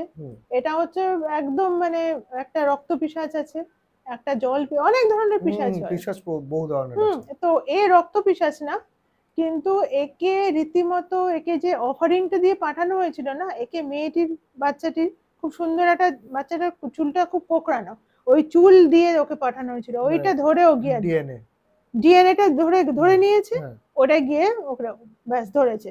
এবার বাচ্চাটিও তো কম না, ও তো সাধারণ বাচ্চা না, সাধারণ বাচ্চা হলে মারা যাবে, কিন্তু ওর শরীরে ঢুকতে পারছে না, কিন্তু ওকে ছাড়বো না, এরকম টাইপের দাপটটা দেখাচ্ছে। এবং যে সাধক সেই ধরে ফেলেছে এবং তার সাঙ্গপাঙ্গ নিয়ে গেছে। মানে সাঙ্গপাঙ্গ মানে পিশাচ এটি একটি বড় মাপের পিশাচ, যার আন্ডারে অনেকগুলো ওই পিশাচ, ছোট ছোট পিশাচ যারা কাজ করে। আমি লিখেছি গবলিনস, মানে গ্রুপ অফ গোলস এন্ড গবলিনস। তো তাকে কি করে, এই সাধকরা কিন্তু আমাদের লোকের সাধক না, আমাদের লোক মানে ভুলোকের সাধক না, তারা মানে সাধারণ পৃথিবীর নর্মাল তান্ত্রিকও নয়, এরা হচ্ছে পুরো সিদ্ধাশ্রম থেকে আসা। সিদ্ধাশ্রমের ব্যাপারটা আপনাকে বলি, সিদ্ধাশ্রমে যে সিদ্ধরা থাকে, আমি একটা জিনিস লিখেছি, দেখুন অনেক ধরনের দেহ পায় সাধনা করতে করতে। লোকে প্রথমে বজ্রদেহ অ্যাটেন্ড করে, বজ্রদেহ মানে হচ্ছে বজ্রের মতো ডায়মন্ড লাইক স্ট্রেংথ যেটাকে বলে, সেই দেহটা অ্যাটেন্ড করতে গেলে সাধনা এবং কিছু জিনিসের সেবন করতে হয়। আচ্ছা, আমি ফুটনোটে একটু লিখে দিয়েছি। সেবনটা হচ্ছে পিওর ওয়াটার, মানে যেটা আছে, মানে যে একটা টিপিক্যাল ওয়াটার হয় না, ডিস্টিলড ওয়াটার, ওটা তো ওটার ব্যাটারিতে লাগে, ওটা নর্মাল লোক খেতেও পারবে না। না, কিন্তু একটা পিওর ওয়াটার আর মার্কারির একটা টিপিক্যাল মানে মার্কারি মানে ওই যে আমরা শুনি না তখনকার দিনের বুদ্ধিস্টরা মার্কারি ব্যবহার করতে হুম, এমন হুম, ভাবে, হুম, তো এটারও একটা কনককশন তৈরি করতে যেটা আস্তে একটু একটু করে সেবন করে এবং সাধনা করতে করতে এটা একদিনে হবে না, হুম, কয়েক বছরের, এটা অন্তত 8-9 বছর এটা করতে হবে, তখন তার শরীরটা বজ্র দেহ হবে। তারপর যখন আস্তে আস্তে ওপরে লোকে উঠবে তখন অনেক ধরনের দেহ আছে, সিদ্ধ দেহ, যেমন অনেকে আছে আমরা শুনি যে খুব মহাবতার বাবা যেমন উনি হুম, প্রণব দেহে বিচরণ করেন। হুম, তো এইরকম তো সিদ্ধাশ্রমে যারা আছে তারা কিন্তু সব সিদ্ধ দেহ, তারা ওখান থেকে এখানেও আসতে পারে, এখান থেকে ওখানেও যেতে পারে, তারা রিয়েল, তারা কিন্তু কোনো গল্প না। হুম। কিন্তু তারা যে ওই যে বললাম পোর্টাল একটা আছে খোলে, তারা যে এই পৃথিবীর থেকে বাইরে গিয়ে নিজের একটা জায়গায় গিয়ে আপনি দেখলেন আর দেখতে পাচ্ছেন না তাদেরকে, কেন তারা চলে গেছে ওই রেলমে, ওই রেলমটা আমাদের চোখ থেকে ঢাকা, আমরা অ্যালাউড নই ওই রেলম দেখার। হুম, কিন্তু আসল সব চাবিকাঠি সিদ্ধাশ্রমই করে। সিদ্ধাশ্রমী মানে সম্ভল, যেটা হুম। সম্ভাল, যেখানে কলকি জ্ঞানগঞ্জ। আসবেন, হ্যাঁ, কলকির জন্য আর্মি তৈরি করছে না, হুম, আসল ওখান থেকে কিন্তু আসছে হুম, ইনস্ট্রাকশনস গুলো, কারণ ওদের এটা দায়িত্ব, মানে ধর্ম আর দেশকে বাঁচানো, ভারতবর্ষ যেটা, ভারতবর্ষ আবার তো, ভারতবর্ষ তো মানে সত্যি কথা বলতে কি ভারত একটা ভূখণ্ড, হুম, তার উপরে অনেকগুলো বর্ষ হুম, আছে জানেন তো। হুম। তো মানে সত্যি কথা বলতে আজকে আপনার সঙ্গে কথা বলতে গিয়ে আমার খুব ভালো কানেকশন তৈরি হচ্ছে, তার হুম, কারণ হচ্ছে আপনার গল্পে জ্ঞানগঞ্জের উল্লেখ, হ্যাঁ, আমাদের সুরজ কুমার দাস হচ্ছে সম্বল নিয়ে বইটা লিখেছে। আমি শুনেছি একটু, মানে হ্যাঁ, ঠিক পরপর পরপর জিনিসগুলো আসছে, হ্যাঁ। ওখান থেকে ওরা জ্ঞানগঞ্জটা জানতে পারবে, তারপর কালকিতে ডাইরেক্ট ঢুকতে পারবে। মানে খুব ভালো তো কানেকশন, মানে আমি বুঝতে পারছি না আমার এটা চ্যানেল না অন্য কিছু। জ্ঞানগঞ্জ আসলে ওরা মাস্টার মাইন্ড ওরা, হ্যাঁ। এখানে অধর্মের মাস্টার মাইন্ড যেমন বসে আছে ওখানে ধর্মের মাস্টার মাইন্ড বসে আছে। আচ্ছা। তো এটাই, তো যাই হোক, তো ওনারা আসছেন, ওনারা কিন্তু ওনারা ওনারা এসে জিনিসটাকে যে যজ্ঞটা করছেন সেটা ভয়ানক যজ্ঞ, ওটা কারোর পক্ষে সম্ভব না, ওটা সিদ্ধ করতে হয়, ওই করে ওই ভেতর থেকে ওই পিশাচটাকে বার করছে, আমি এটি সুস্থ হয়ে যাচ্ছে। কিন্তু পজেশনের ডেসক্রিপশনটা খুব মানে একদম লোমহর্ষ করে দিয়েছি যাতে ভালো লাগে, এটা একটা। আর এই যে অ্যান্টাগনিস্ট, মানে যে এ এতটাই শক্তিশালী, একে হচ্ছে আমরা আমরা একটা আমরা যেমন একটা ত্রেতা যুগে আমরা জানতাম রাবণ ভয়ঙ্কর মায়াবী, হুম। আর ইন্দ্রজিৎ মানে ওর ছেলে আরো মায়াবী, মায়াজালটা তো এমন ইন্দ্রজিতের। মায়াজাল তৈরি করছে 2-3 জনের ওপর না, ত্রিপুর তৈরি করছে, হনুমানকেও তো আমাদের হুম, হুম, মহাবলী অঞ্জনেয়কেও তো আটকে দিয়েছিল সেই মায়াজালে। হুম, তো আমি দেখাচ্ছি তারই ছোট সংস্করণ হচ্ছে, মানে সংস্করণ হচ্ছে আমাদের যে মেন যে অ্যান্টাগনিস্ট, হুম। নামটা থাকতে পারলাম না, বলে দিই নামটা খুব খুঁজে খুঁজে বার করেছি আমি, চক্রধ্বজ। আচ্ছা। নামটার পেছনে একটা মানে আছে, পড়লে বুঝবেন, মানে অদ্ভুত একটা নাম না না, আমার তো পাওয়া শুনে, যায় না, হ্যাঁ, পাওয়া যায় না, এটা শুনেই ভালো অ্যাসামিজ লাগছে। নেম। হুম, তো এনার ক্ষমতা এত বেশি, ইনি একসঙ্গে এমন ইলিউশন তৈরি করতে পারেন, মানে এমন মায়া তৈরি করতে পারেন যে ওনার যে যে যে জায়গাগুলো মানে operation hmm, places of hmm, operation সব চোখের থেকে অফ হয়ে গেছে, মানে সাধারণ পুলিশ বা হুম, কেউ ধরতে পারছে না কোথায় কোথায় অপারেট করে, কারোর পক্ষে সম্ভব হচ্ছে না, জাস্ট অফ, এমনকি স্যাটেলাইটও ধরতে পারবে না, এমন মায়া তৈরি করতে পারে। কিন্তু ওই মায়া ভাঙার জন্য, তাহলে ওই মায়া কে ভাঙবে, হুম, সিদ্ধাশ্রম ছাড়া আর কে ভাঙবে ওই মায়া, ওই মায়া যখন ওরা ভেঙেছে তখন ওইগুলোতে অ্যাটাকটা মানে মানে কাউন্টার যেটাকে বলে হুম, লড়াইটা হয়েছে। সেইখানেও একটা আছে যে আপনাকে বললাম না ফোনে যে বৃষ্ণি, যে আমরা এখানে একটা বলে রাখি, অধর্মের বিরুদ্ধে দর্শকরা হয়তো জানতে চাইবেন কারা লড়াই করছে, হুম। একটা সিক্রেট সোসাইটি আছে, একটা লুক্কায়িত সোসাইটি, ওই যে বললাম আমাদের যে মেন যে চরিত্র, এবার মেন চরিত্রের নামও বলে দিই, অদ্রিত। আচ্ছা। অদ্রিত নামটা হচ্ছে বিষ্ণুর একটা খুব খুব খুব রেয়ার নাম। আচ্ছা। অদ্রিত মানে হচ্ছে যে পাহাড়ের মতো অটল এবং যাকে ধারণ কেউ করতে পারে না, মানে পাহাড়ের মতো অটল এবং শক্তিশালী, সেই জন্যই নামটা দিয়েছি, খুঁজে খুঁজে নাম্বার করেছি। যাই হোক, তো হুম। আচ্ছা, হুম, সত্যি এটা তো আমরা এতক্ষণ ধরে অনেক কিছু আলোচনা করলাম, এবার আপনার এই টপিকের মাঝখানে আপনার সঙ্গে আমার কথা হচ্ছিল, এখানে একটা ট্রাইবাল আছে, বিষ্ণু বলে একটা কিছু ট্রাইবাল যদু আছে, বৃষ্টি, যদু বিষ্ণু। হ্যাঁ, তো এই ট্রাইবালটা সম্পর্কে একটু আমাকে বলবেন কি, এর আচ্ছা এর ভূমিকাটা কি আপনার বইয়ের সঙ্গে? বলছি। আগের একটু ছোট করে ভূমিকাটা হ্যাঁ, বলে দিই হুম, জিনিসটা কি। হুম, যদু বৃষ্ণি হচ্ছে আমাদের ভগবান শ্রীকৃষ্ণের হুম, যে ট্রাইব, মানে ওনার ক্ল্যান বলে যেটাকে, মানে হুম, ওনার যারা ওনার পরবর্তীকালের যারা উত্তরাধিকার, মানে পুরো যে উনি যে তৈরি করেছেন যে হুম, ক্ল্যানটা, ওটাই যদু বৃষ্ণি। ওনার উত্তরাধিকাররা আছে, হুম, তাদের পুত্র মানে পৌত্র যারা আছে, এটাই।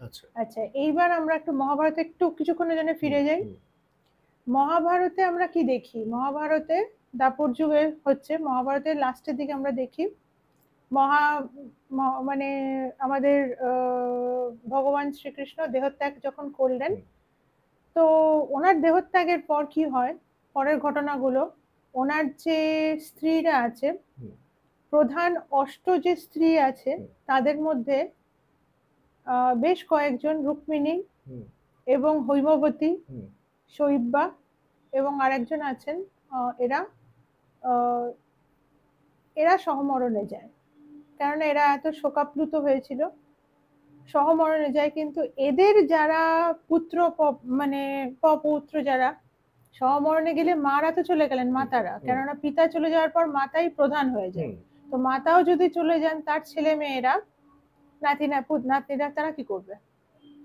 তাদেরকে সত্যভামা বলে একজন, ওনার খুব মেন একজন রানী ছিলেন, হুম, তো ওনার হাতে সমর্পণ করে যান। সত্যভামা কি করেন? সত্যভামা এই পৌত্র, পপৌত্র এবং ছোট্ট একটা ক্ল্যান নিয়ে উনি সোজা পাড়ি দেন হিমালয়। হিমালয় ক্রস করে hmm, she went to north of Himalayas, মানে হিমালয়েরও নর্থের দিকে। হিমালয়ের উত্তর দিকে কি আছে? আমরা এখন যেটা দেখি, হিমালয়ের উত্তর দিকে আরো সব, মানে মানে সেন্ট্রাল, মোটামুটি সেন্ট্রাল এশিয়া হুম, পড়ছে। তখনকার দিনে কি ছিল? ভারতবর্ষ, হুম, ভারত ভূখণ্ড, হুম, হিমালয় আরো বড় ছিল, কেননা প্লেট টেকটনিক্স তো হুম, জানেন, হুম, একটু রদবদল হয়েছে, হুম, মানে হুম, দুটো যুগের মধ্যে একটু হ্যাঁ, রদবদল হয়ে গেছে। তো তারপরে এমন জায়গায় উনি চলে যান, গিয়ে বসস্থান করেন। কলাপা বলে একটা গ্রাম আছে, এটা একটা জায়গা থেকে বেরিয়েছে, ওখানে ওনারা বসবাস করতে থাকেন। তারপরে কি হয় সেটা কিন্তু আমাদের বেদব্যাস বলেননি, আচ্ছা, ওইটা ওখানে স্টপ করে দিলাম। এবার এটা কোন জায়গা? এটা অ্যাকচুয়ালি এখন মডার্ন যদি দেখি চারিদিকে, মানে অনেকগুলো বর্ষ আছে, হুম, ভারতবর্ষ, মেরু, মানে তখন বলতো মেরু পর্বত, মেরু পর্বতটাকেই বলা হয় পৃথিবীর মধ্যভাগ, হুম, মধ্যস্থল, হুম, যাকে মানে তখন ওই টাইম বলুন সবকিছু ওইখান থেকে ক্যালকুলেট করা হতো। তো এদের মধ্যে প্রধান যে পৌত্র, এটা ওনারা ওখানে বাসস্থান করেন, আরেকটা পার্ট চলে যায় বিভিন্ন বন জঙ্গলে ছড়িয়ে পড়ে। তাদের মধ্যে আছে, আমি একটু পড়াশোনা করছিলাম, একটা নাম খুঁজে পেয়েছি, তার নাম হচ্ছে বজ্র। বজ্র হচ্ছে একজন সার্ভাইভার, যিনি great grandson of lord Shrikrishna, আমাদের শ্রীকৃষ্ণের গ্রেট গ্র্যান্ডসন উনি, বজ্র। তার মানে কি প্রমাণ হচ্ছে? এবার এরা মানে কিছু কিছু জঙ্গলে ছড়িয়ে গেছেন, কোন জঙ্গলে এটা ঠিক মানে পয়েন্ট আউট করা যাচ্ছে না, ঠিক আছে, বিভিন্ন জঙ্গলে ছড়িয়েছেন। কেউ বলেছে কেউ কেরলে গেছে, কেউ গুজরাটের কিছু জায়গায় চলে গেছে, মানে প্রত্যন্ত জায়গায় ঢুকে মানে গেছে। এই ইনফরমেশন গুলো পাওয়া যাচ্ছে কোথা থেকে? এর কি কোনো লিখিত মহাভারত, কোনো ডকুমেন্টেশন একটা কিছু আছে? মহাভারত ডকুমেন্টেশন আছে। হুম, মহাভারত পরবর্তী যুগে হুম, কিছু টিকা, মানে কিছু পণ্ডিতরা টিকা লিখেছেন, হুম, সেখান থেকে পাওয়া যায়। কিন্তু ব্যাস এইটুকুনি বললাম, কেননা এটা আপনাকে আমি দেখাতে পারি সামনে। আচ্ছা, এই, হুম, তার মানে কি দাঁড়াচ্ছে? তার মানে যদু বৃষ্ণি সম্পূর্ণ ধ্বংস হয়নি। হুম, আর এক্সিস্ট করছে তারা এখনো। নর্থ অফ হিমালয়স কি আছে আমরা যদি দেখি, আমাদের একদম ওপরে ওই যে বলে না যে রম্যক বর্ষ, হুম, তারপর পরপর বিভিন্ন হুম, বর্ষগুলো পরপর আমরা আসছি, ওখানে হুম, ওটা কিন্তু সেন্ট্রাল এশিয়া পড়ে যাচ্ছে। আচ্ছা, আর ওখানেও কিন্তু পাহাড় পরিবৃত, আর একটা খুব মিস্টিক্যাল, মানে খুব রহস্যময় একটা জায়গা। তো ওইখানে একটা যদু বৃষ্ণি ট্রাইব তৈরি হয়েছে। তো আমি সেটাই মডার্ন ডেতে আমি আনছি, যে খুঁজে খুঁজে, যেমন অদ্রিত হচ্ছে ভরদ্বাজের বংশধর, হুম, একদম ডাইরেক্ট লিনিয়েজ। এরকম বৈশিষ্ট্যর বিভিন্ন মুনির কিন্তু আছে, আমরা যেমন শুনতে পাই যে আমাদের ভগবান শ্রীরামের কিন্তু বংশধররা আছে, একটা আছে শেখাওয়াত, তারপরে বলে রাজপুতের একটা রাজপুত ক্ল্যান আছে যারা বলে রামের বংশধর আছে কিন্তু। তো আমি বলতে চাইছি যে এরাই ধর্মকে মানে রক্ষা করার জন্য এরা মিলিত হচ্ছে, একে অপরকে কন্ট্যাক্ট করছে। এবং অদ্রিতের যে বন্ধু, তার নাম হচ্ছে শঙ্কর্ষণ। উনি কিন্তু অ্যাকচুয়ালি বৃষ্ণির একজন বংশধর, মানে নামটা এইভাবে দিয়েছি, মানে বলতে চেয়েছি যে বৃষ্ণির যে বংশধর এবার নিজেদের মধ্যে কালেক্ট, যেটা মানে চারিদিকে ভেঙে ছড়িয়ে ছিটিয়ে পড়েছিল, আবার কালেক্টিভাইজ হচ্ছে অধর্মের বিরুদ্ধে লড়া। একই, তখনও অধর্মের বিরুদ্ধে লড়াই হয়েছিল এখনো এক। এই কারণেই এদের নাম, কেননা পরবর্তীকালে দেখুন, পরবর্তীকালে একজন পাওয়ারফুলকে দাঁড়াতে হবে। আমরা অধর্মকে দেখছি, ধর্মের পক্ষে তো একজনকে দাঁড়াতে হবে। আর কল্কির, আমাদের ভগবান কল্কি যখন অবতরণ করবেন, অবতরণ ঠিক না, বলা উচিত ম্যানিফেস্ট, বলা হয় যে উনি নাকি জন্মের পর উনি লুকায়িত থাকবেন। সমস্ত শিক্ষা গ্রহণ করার পর, যেমন অস্ত্র শিক্ষা এবং সব শিক্ষায় পারদর্শী হওয়ার পর উনি লোক সম্মুখে বেরোবেন। ওনার তো একটা আর্মি চাই, তো সেই আর্মিতে এত পারফেক্ট কে হবে? ওনার আর্মিতে ওনার মতনই তো হতে হবে না? সাধারণ মানুষ তো ওনার আর্মিতে, মানে সাধারণ মানুষকে একটা উঁচু জায়গায় পৌঁছতে হবে, সেই এলিজিবিলিটি থাকতে হবে।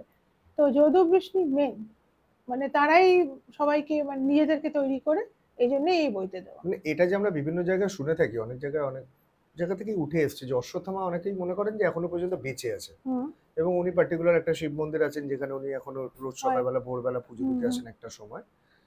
তো তার মানে কি কোথাও গিয়ে এটাও লিঙ্ক করছে যে এই মহাভারতের যে মানে পৌরাণিক যে চরিত্রগুলো আমরা বিভিন্ন সময় শুনে এসেছি, তারা এখনো পর্যন্ত এক্সিস্ট করছে এবং তারা বিভিন্ন জায়গায় লুক্কায়িত অবস্থায় রয়েছেন, এবং ওনারা আবার এই কলিতে আবার অবতরণ করবেন। অশ্বত্থামা চিরঞ্জীবীদের মধ্যে একজন। অশ্বত্থামা হচ্ছে মহাদেব মহাকালের অবতার। ওনার কোনো মৃত্যু নেই। ওনার উনি বলা আছে, কৃষ্ণের যে সাপটা সেটা ভালো করে লক্ষ্য করবেন। উনি বলেছিলেন যে উনি অভিসম্পাত করেছিলেন যে তুমি একটা বর্ষ দিয়েছিলেন, একটা টাইম ফ্রেম দিয়েছিলেন যে এই সময় পর্যন্ত তুমি জায়গায় জায়গায় ভ্রমণ করবে এবং তোমার এই রকম ধরনের রোগ হবে বলে মণিটা কেড়ে নিয়েছিলেন, যে তুমিও এই ভোগ করবে যে পাপটা তুমি আজকে করলে। আমি খুব সিম্পল ভাষায় বলছি। তো একটা টাইম ফ্রেমের পর কিন্তু, ওই টাইম ফ্রেমের পর কিন্তু উনি বলেননি কি হয়েছে। তার মানে কি ওই মনিটা উনি ফেরত পাবেন এবং ওনার যে আগের যে ক্ষমতা সেটা আবার উনি পাবেন। নয়তো কল্কির আর্মিতে কেউ মানে আবার রিজয়েন যেটাকে বলে, মানে উনি কিন্তু ফেরত চলে আসেন অশ্বত্থামা ভগবানের সঙ্গে লড়াই করার জন্য। পরশুরাম, আমরা জানি পরশুরাম এখন ধ্যানে মগ্ন আছেন। পরশুরাম কিন্তু আমাদের কল্কি ভগবানের, বিষ্ণুর যে মহাবিষ্ণুর যে অবতার কল্কি, তার গুরুদেব হয়ে আসবেন। ওনার ফারসাটাও একটা জায়গায় আটকে রেখেছেন।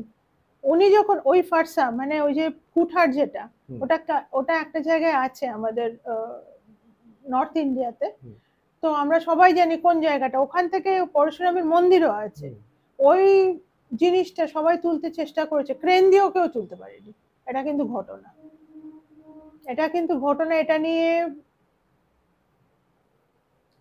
হ্যাঁ, পরশুরামের যেটা, মানে উনি কি করেছেন, উনি যখন মেডিটেট করতে যাবেন, যখন ধ্যানে আমার নিমগ্ন হতে যাবেন, তার আগে উনি ওনার যে কুঠারটা, সেই বলশালী কুঠারটা একটা জায়গায় আটকে উনি চলে গেছেন। তো উনি গুরু হিসেবে ভগবান কল্কির জন্য আসবেন এবং তখন উনি নিজের ধ্যান ভঙ্গ করে উঠবেন। তো আমরা যদি সবাই জানতে চাই এটা কোথায়, এটা আসলে টাঙ্গিনাথ বলে একটা জায়গা, ধাম আছে যেখানে ওনাকে পুজো করা হয়। তো সেখানে ওনার ফারসাটা দেখা যায়, ফারসা বা কুঠার, মানে ওটা যে জমির কত নিচে চলে গেছে আমরা সেটা বুঝতে পারি না, মানে ইটস আনফ্যাথমেবল। এটাই তো, এরকমই মানে সব চিরঞ্জীবীরাই কিন্তু এক্সিস্ট করছে। কেউ মানে সময় যতক্ষণ না আসছে তারা আত্মপ্রকাশ কেউই করবে না। আত্মপ্রকাশ মানে কি বলুন তো, মানুষের সামনে, মানে আমাদের সামনে না, যখন পুরো তৈরি হয়ে গেছে তখন আত্মপ্রকাশ করবে। এটাই, কেননা যুদ্ধটা তো খুব, মানে খুব একজন কলি পুরুষ তো খুব একজন সাংঘাতিক মানে এবং যেটা শুনতে পাই আমরা বিভিন্ন মাধ্যম থেকে, যে যখন উনি আত্মপ্রকাশ করবেন তখন এই যে পৃথিবীতে যে পাপের যে এটা ধারাটা একটা বাড়ছে, সেখান থেকে সংহার করে আবার নতুন করে সৃষ্টি আবার শুরু হবে। সংহার করার পর সৃজনও 1000 বছর, মানে কল্কি পুরাণে বলছে 1000 বছর ধরে সৃজন হবে। সব সব ফেরত আনা, শিক্ষা দেওয়া, সুন্দর করে সব গঠন করা, সমাজ আবার সমাজকে আবার তৈরি করা, মানুষের জন্য আবার সে আগে যেরকম আমরা সব জ্ঞান সব সব যা বলে ওই স্ক্রিপচার্স তৈরি করা, এগুলো সব গুছিয়ে গুছিয়ে করা হবে। তো এর জন্য 1000 বছর লাগবে। যা যা ক্ষতি হয়েছে সেগুলোকে সব ফেরত আনা, এইটাই। আচ্ছা, এরপরে কোন টপিকটা নিয়ে তুলবে? ধর্ম অধর্ম? আমি কিন্তু সাইলেন্ট করে দিয়েছি। আচ্ছা, পজিশন তো হয়ে গেছে, এটা হয়ে গেছে। আপনি একটু ফোনে দেখুন তো কিছু বাকি আছে কিনা। আচ্ছা স্বাতীদি, একটা জিনিস, কল্কির কথা তো বারবার উঠে আসছে, আমরা বারবার কল্কি কল্কি নিয়ে অনেক কিছু কথা বলছি। স্পেশালি এই যে কল্কির যে মানে রূপ বলুন, অবতার বলুন বা ক্যারেক্টার বলুন, যেটাকেই আপনি ধরুন, এই ক্যারেক্টারটার উপর আপনি যদি একটু ডিটেলে বলেন। দেখুন, তাহলে আমি একটা, মানে যেটা আমরা অলরেডি একটা মুভি রিলিজ করেছি, আমরা সেটাই যাচ্ছি না, মানে ওগুলো একদম মানে টোটালটাই একদম আউট অফ সিলেবাস। আসলে কি আমি সেটা বলবো, আসলে কি অরিজিনালি কি? তাহলে আমি একটা নারায়ণ কবচ যেটা বলে সেটার একটা শ্লোক দিয়ে শুরু করছি, একটা লাইনই বলবো, বেশি বলবো না। কল্কি কলে হে কালমলাত প্রপাতু ধর্মা বিনায় কৃতাবতারা। মানে সেই কল্কির প্রতি, সেই ভগবানের প্রতি আমরা আমাদের শ্রদ্ধা জানাই, আমরা তার অবনত মস্তক হই তার কাছে, যে কলিকালের যে যাতনা, প্রচন্ড ক্লেশ আমরা ভোগ করছি, তার থেকে আমাদের রেহাই দেবে, আমাদের মুক্ত করবে। কালকে কলন করে যে আসবে, কাল মানে কালকে থামিয়ে দেবে, এবং সেই কালে নতুন একটা যুগের একটা আরম্ভ সূচনা করবে। ঠিক আছে? ধর্মা বিনায়ক কৃতাবতারা, ধর্মের কে ধর্ম শুধু রক্ষা না, ধর্ম রক্ষা, ধর্ম স্থাপন, ধর্ম ধর্মকে চালনা করবে এবং ধর্মকে মানুষের মধ্যে আনবে। এই হচ্ছে কল্কি কৃতাবতারা, মানে আমাদেরকে, সেই অবতারই হচ্ছে কল্কি, যে ধর্ম, জ্ঞান, সৌন্দর্য, মানে এইগুলো না থাকলে তো কদাকার হয়ে যায় পৃথিবী, না? তো মানুষের মধ্যে জ্ঞান এবং সবকিছু, সব মাধুর্য আবার ফেরত নিয়ে আসবে, যেটা আমরা হারিয়ে ফেলেছি। পৃথিবীর যে যে আগের যে সৌন্দর্য ছিল সেটা চলে গেছে, এটা তো মানতে হবে না, যে পৃথিবী আজকাল কদাকার একটা চেহারা ধারণ করেছে। একমাত্র মানে কলিকালকে যদি সরাতে হয়, কলির যে চতুর্থ মানে 4টে পদে তো একটি ধর্ম, একটি কাল দাঁড়িয়ে থেকে 4টি পদ হয়। প্রথমে সত্য, দাপর, সত্য, ত্রেতা, দাপর, কলি। দাপরে 2 পদ ছিল ধর্ম, এখানে 1 পদ, সেটাও ভেঙে যাওয়ার জোগাড় হয়েছে। তো সত্যতা, এগুলো ফেরত আনা, এটা খুব, লোকে বলবে সত্যতা ধর্ম ব্যাস এইটুকুনি, কিন্তু কনসেপ্টটা কিন্তু বিশাল ব্যাপ্তিময়, এত ছোট নয় কিন্তু। মানে উনি একটা রেভলিউশন আনছেন, উনি যখন আসছেন উনি পুরোটাই আমাদেরকে গঠন আবার তৈরি করছেন, মানে সব শেষ করে দিয়ে আবার উনি তৈরি করছেন। সেই জন্য আমি কথাটা দেখেছি দ্য রিসার্জেন্স, মানে আবার অভ্যুত্থান হয়ে আবার উনি বদলাচ্ছেন সবকিছু। এই হচ্ছে, এবং ইনি সত্যি কথা বলতে কি ইনি কোনো মানুষ নয়, কারণ এটা মানুষের কখনো সম্ভব হবে না, যে রেটে ক্রাইম বলুন, অধর্ম বলুন, বা মানুষ, এই যে মানুষের মধ্যে আপনি দেখুন না, একটা সাধারণ মানুষকে দেখুন, কিছুক্ষণ কথার মধ্যে তার 1000টা ভাইসেস তার মধ্যে থেকে আপনার বেরোবে, আপনি ধরতেই পারবেন, তার 2 দিন 3rd দিনের দিন থেকে এমন একটা কথা বলে দেবে না, প্রচন্ড ভাইস তার মধ্যে। এই ভাইসটা কোথা থেকে আসছে? কারণ তারা নিজেদের পুরনো যে ঐতিহ্য, যে শিক্ষা, সব ভুলে গেছে, ভুলে গিয়ে এখন অন্ধকার টিকুক, অধর্ম চলুক, এটাই হচ্ছে এখনকার স্লোগান। কিন্তু সত্যিকারের যে সত্যিকারের যে আসল শিক্ষা কিন্তু মনের, আসল শিক্ষা দুটো বই বা পুঁথির নয়। তো আসল শিক্ষা হচ্ছে ধর্ম রক্ষতি রক্ষিতা, ধর্ম তাকে রক্ষা করে যে ধর্মকে রক্ষা করে। তো কালকির প্রথম হচ্ছে কথা হচ্ছে ওটাই, তো সেই জন্যেই মানে ওনার উনি একজন ভগবান, উনি কোনো মানুষ নন। কেউ কেউ বলবে মানুষ, যুগ পুরুষ অবশ্যই, কিন্তু উনি হচ্ছেন উত্তম পুরুষ। আমরা যাকে বলি, আমরা পুরুষোত্তম মহাবিষ্ণুর অবতার উনি। তো উনি কোনো মতেই মানুষ না, সেজন্য ওনার সবকিছুই খুব অভাবনীয়, ম্যাজিক্যাল হবে। ওনার এখন যদি কেউ জিজ্ঞাসা করে ওনাকে চিনবো কি করে, দেখুন একটা কথা বলি, ভগবানের কখনো কয়েকটা জিনিস বদলায় না, দৃষ্টি বদলায় না, হাত আর পা বদলায় না। যে সত্যিকারের ভক্ত সে ভগবানের দৃষ্টি দেখলে চিনে ফেলবে, হাতের এই যে তালু হয় না, এটা দেখলে চিনে ফেলবে, এবং পায়ের তলা দেখলে চিনে ফেলবে। কেননা মহাবিষ্ণুর পায়ের তলায় কিছু অঙ্কন আছে, সিম্বল আছে, এটা আবার পাপিষ্ঠরা দেখলে সম্ভব নয়। তার হাতের এই যে তলাটা একদম মানে ঠিক রক্তাভ পদ্ম যেরকম হয় সেরকম দেখতে হয়, এবং তারও হাতের তলাতেও কিছু অঙ্কন আছে, চিনে ফেলবে তারা। কিছু মার্কিং আছে এমন কিছু যেটা মার্কিং আছে, চেনা যে যাবে, বললাম যারা জানে হ্যাঁ, তিনিই চিনতে পারবেন। পায়ের তলা, হাত বলে দিলাম। আরেকটা হচ্ছে ওনার শরীর থেকে একটা খুব সুন্দর গন্ধ বেরোবে, যেমন কৃষ্ণের শরীর থেকে পাওয়া যেত। কৃষ্ণের যেমন আমরা বৈষ্ণবরা বলে 5টি জায়গা থেকে খুব সুন্দরভাবে ওনার মানে সুন্দর একটা গন্ধ বেরোতো। ওনার মুখ মানে মুখমণ্ডল, ওনার 2 হাত, 2 পা এবং ওনার নাভি। সেই জন্যে বৈষ্ণবরা যখন ওনাকে আরতি করে, এবং যখন বিশেষ করে যখন দামোদর আরতি হয়, আমরা আগে পায়ে করি, নাভিতে, মুখে, তারপরে পুরো হাতে নিয়ে এরকম করে পুরোটা করি। তো এইরকম মানে আরেকটা ভগবানের চিহ্ন আছে, সেটা মহাবিষ্ণুর চিহ্ন, সেটা অবশ্য খুব কাছের লোকই দেখতে পাবে।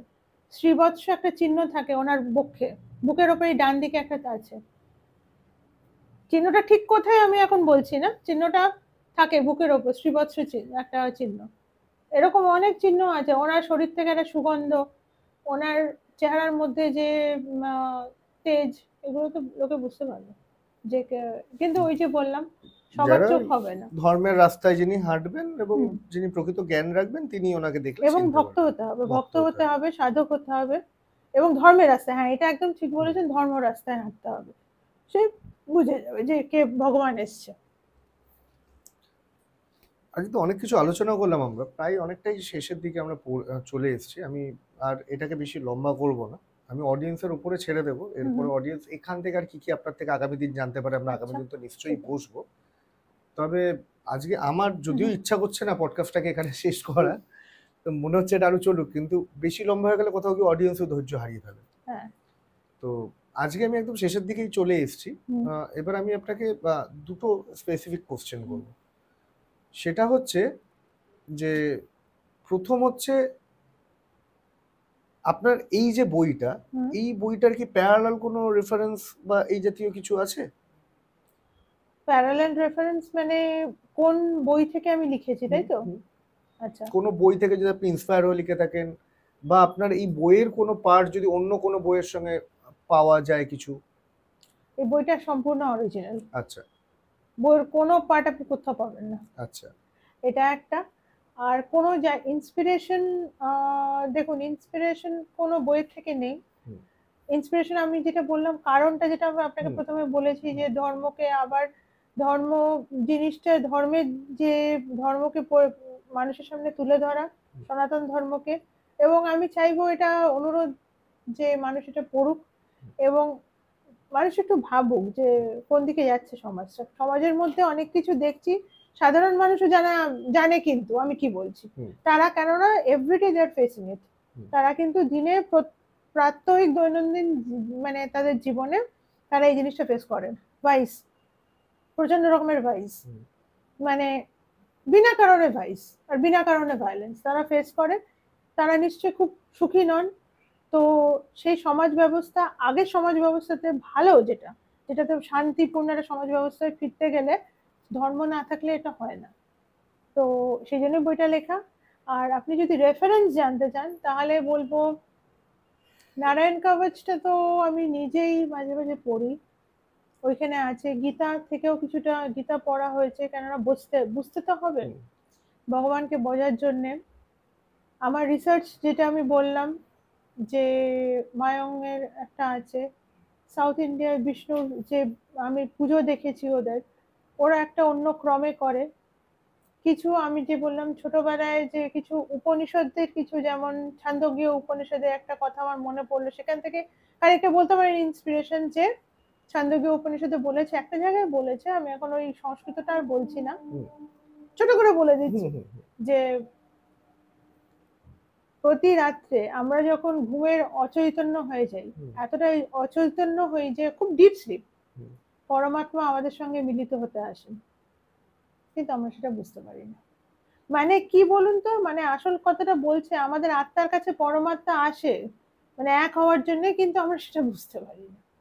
তো মানে কি বলবো, মানে নিজেকে, নিজের যে অনুভূতিটা এবং নিজের যে অ্যাওয়ারনেস, মানে সেই মানে জ্ঞানটা একটু, জ্ঞান মানে নিজের সেলফ অ্যাওয়ারনেস, যেটাকে নিজের সম্বন্ধে যে জ্ঞানটা একটু বাড়ানো উচিত। মানে প্রত্যেকদিন এরকম এত বড় একটা অপরচুনিটি মিস করে যাচ্ছি, ভাবতেও খারাপ লাগে। তো এটা একটু পড়েছি কল্কি পুরাণ থেকে, তো আমি পড়েছি, কিন্তু সেটা সম্পূর্ণ ব্যবহার করিনি এই বইটাতে, ওটা পরের বইতে ব্যবহার হবে। তো আরো জিনিস আসছে, আরো কিছু তন্ত্রের বই নিয়ে রেখেছি, এখনো মানে সব সেগুলো ভলিউম 2 তে চলবে, আসবে, পরেরটাই আসবে। পরেরগুলোতে এই কন্টিনিউশন হচ্ছে আমার রেফারেন্স। আচ্ছা, আমি ভেবেছিলাম দুটো প্রশ্ন করব, হ্যাঁ বলুন। কিন্তু আমার মনে হচ্ছে আরেকটা প্রশ্ন না করলেই না নয়, না বলুন না, তারপরে বলুন। লাস্ট প্রশ্ন করে হ্যাঁ আপনাকে বলুন। শেষ করব। সেটা হচ্ছে যে জ্ঞানগঞ্জ বা সম্ভালের যে এই যে কথাটা বারবার করে উঠে আসছে, আপনি হয়তো আমাদের আগের ভিডিওগুলো দেখেছেন, সুরেশ কুমার দাস যে সম্ভাল নিয়ে একটা বই লিখেছে, ওনার ওপিনিয়ন উনি দিয়েছেন আমাদেরকে। আমি আপনার কাছে স্পেসিফিক জিজ্ঞেস করছি, আপনি কি মনে করেন যে জ্ঞানগঞ্জ এক্সিস্ট করে কোনো একটা পার্টিকুলার লোকেশন? দেখুন, জ্ঞানগঞ্জ মানে হচ্ছে সিদ্ধাশ্রম, যেখানে সিদ্ধরা যায়। আজকে একটা কথা বলি আপনাকে, এই যে মহাবতার বাবা থেকে শুরু করে আমাদের যারা ভয়ঙ্কর সিদ্ধরা আছে, আমি শুধু কয়েকজনের নাম বলবো, বেশি লোকের নাম বলবো না। আমাদের অডিয়েন্সরা, আমি বিশ্বাস করি যথেষ্ট শিক্ষিত, ওরা জানে, সেজন্য ওদের, আর আমি বেশি লোকের নাম বলবো না। মহাবতার বাবা বলবো, আমাদের এমনকি আমাদের বামদেব বাবা, এরা সবাই সিদ্ধ পুরুষ, এরা কিন্তু জ্ঞানগঞ্জেই গিয়ে গেছেন। এবং হ্যাঁ, আমি একদম বিশ্বাস করি যে সিদ্ধাশ্রম অবস্থান করে, কেননা ওখান থেকেই, সিদ্ধাশ্রম থেকেই, মানে ওরা, ওদেরই এটা প্রধান দায়িত্ব। আমি যেমন আগে বলেছি যে এই ধর্ম এবং মানুষের কল্যাণ চিন্তা এবং সেইভাবে কাজ করা। আমি একটা জায়গায় একজনের কাছে শুনেছিলাম যে এটা একজন, মানে আমি তো অনেকজনের সঙ্গে মিশেছি, একজন সাধক, উনি সাধনার লাইনেই আছেন। কথা বলতে গিয়ে উনি বলেছিলেন যে হিমালয়ে এবং আরো উপরের দিকে, নর্থের দিকে এমন এমন জায়গা আছে যেখানে লুক্কায়িত জায়গায় সাধুরা তপস্যা করছে। সেসব সাধক হচ্ছে প্রণব দেহে তারা বিচরণ করে, আর এই প্রণব দেহে কিন্তু মহাবতার বাবাজি আছেন, যিনি প্রণব দেহে বিচরণ করেন। এটা কিন্তু সম্ভব। খুব খুব উঁচু জায়গা, উঁচু লেভেলে পৌঁছালে, মানে সাধনার চূড়ান্ত সাধন মার্গে জায়গায় চূড়ান্ত জায়গায় পৌঁছালে প্রণব দেহ হয়। এবং প্রণব দেহতে যারা চালায়, তাদের এক একটি, মানে আমরা যদি ছোট করে বলে নিই, যে আমরা যে ব্রেথ ব্রেথ যে প্র্যাকটিসটা করি, যে প্রাণায়ামটা করি, একটা তো আছে প্রেরক রেচক কুম্ভক। কুম্ভক হচ্ছে যেটা এখানে আটকে রাখে। ওরা ওই আমাদের, ওরা ওই প্রেরক রেচক কুম্ভক এটা করে আমাদের যেইটাকে ধারণ করে রেখেছে, আমাদের অস্তিত্ব বা মানে সাহায্য করছে। তো এত বড় যাদের কন্ট্রিবিউশন, মানে দান, আমি কি করে বলবো যে তারা এক্সিস্ট করে না, তারা আছে। সাধারণ মানুষ, একটা কথা বলে দিয়ে, একটা জায়গায় আমি বইতে লিখেছি যে সাধারণ মানুষ কেন যেতে পারে না, কেন সাধারণ মানুষের বজ্রদেহই নেই, সিদ্ধ দেহ তো দূরের কথা। ওখানে কিন্তু ওরা সবসময় সাধারণ মানুষের সাহায্যে আছে বসে, কেননা এটা ওদের দায়িত্ব। এটা একটা লিখেছি সিদ্ধাশ্রম, আর একটু একটু একটু এক্সপ্লেন করে লিখেছি যে কত সুন্দর জায়গা, কেননা ওখানে তো কোনো এজিং বা কিছু নেই, রোগ জ্বালা যন্ত্রণা এসব নেই। তো ওরা একটা অন্যরকম, ওখানে চাহিদাও নেই, আবার মানুষ শান্তিতেও বাস করে। তো জ্ঞানগঞ্জ হচ্ছে সেরকম একটা জায়গা। আর সম্বল, কিন্তু একটা কথা বলি, সম্বল হচ্ছে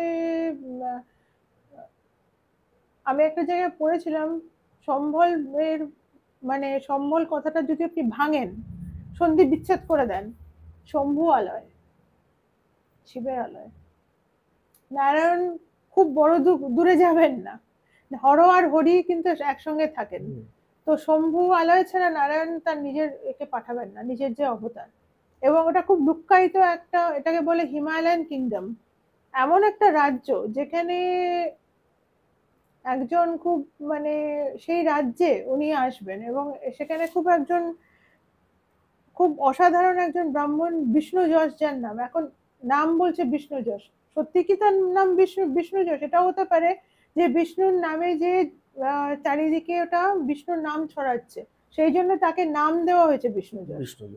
কিন্তু তিনি আসছেন এবং এই গ্রামটিকে এখনো লোকে বলবে যে কেন খুঁজে পাওয়া যায় না। দেখুন একটা কথা বলি, একটা জায়গায় আমি কিছু ওই যে বললাম অনেক সাধকের সঙ্গে মিশেছি, তারা একটা শর্তে আমাকে কথাটা জানিয়েছে, বলেছে আমাদের নাম নিতে পারবে না, আর আমাদেরকে, আমরা আলাদা থাকি, আমাদেরকে আমাদের কাছে কাউকে এনো না। তো আমি বলছি ঠিক আছে। তারা একটা কথা আমাকে বলেছিল, সে বলেছিল যে এই যে এই যে যারা এই যে জ্ঞানগঞ্জ, এরা এগুলো তো আছে, গিরনারে এমন আছে টাইম লুপ বলে একটা জিনিস আছে, জানেন? হ্যাঁ, টাইম লুপ মানে কি বলুন তো? গিরনারে, হ্যাঁ বলুন বলুন। আমাদের কাছে টাইম লুপ বলতে, আমরা যারা প্যারানর্মাল রিসার্চ নিয়ে যারা কাজ করি বা ইনভেস্টিগেটর যারা, আমরা মনে করি কোনো একটা মানে এনার্জি যখন তার বডি থেকে বেরিয়ে যায় আনসার্টেন ডেথের ক্ষেত্রে, যেটা ফ্র্যাকশন অফ আ সেকেন্ডে, মানে সেটা তার হওয়ারই ছিল না, কোনো একটা অ্যাক্সিডেন্টাল ডেথ বা কিছু, সেটা ফ্র্যাকশন অফ আ সেকেন্ডে ওই যে চার্জ, ইলেকট্রিসিটি চার্জটা বডি থেকে বেরিয়ে যায়, এবং বেরিয়ে যাওয়ার সময় যে ইন্টেনশন নিয়ে চার্জটা বেরিয়ে যাচ্ছে, যেটা তার ফুলফিল হচ্ছে না, যে উইশটা, যতদিন পর্যন্ত না তার ওই উইশটা ফুলফিল হয়, পার্টিকুলার ওই টাইম জোনে ওই জায়গায় ওই জিনিসটা বারবার করে ঘুরতে থাকে, সাইকেল হতে থাকে। ওটা টাইম লুপ।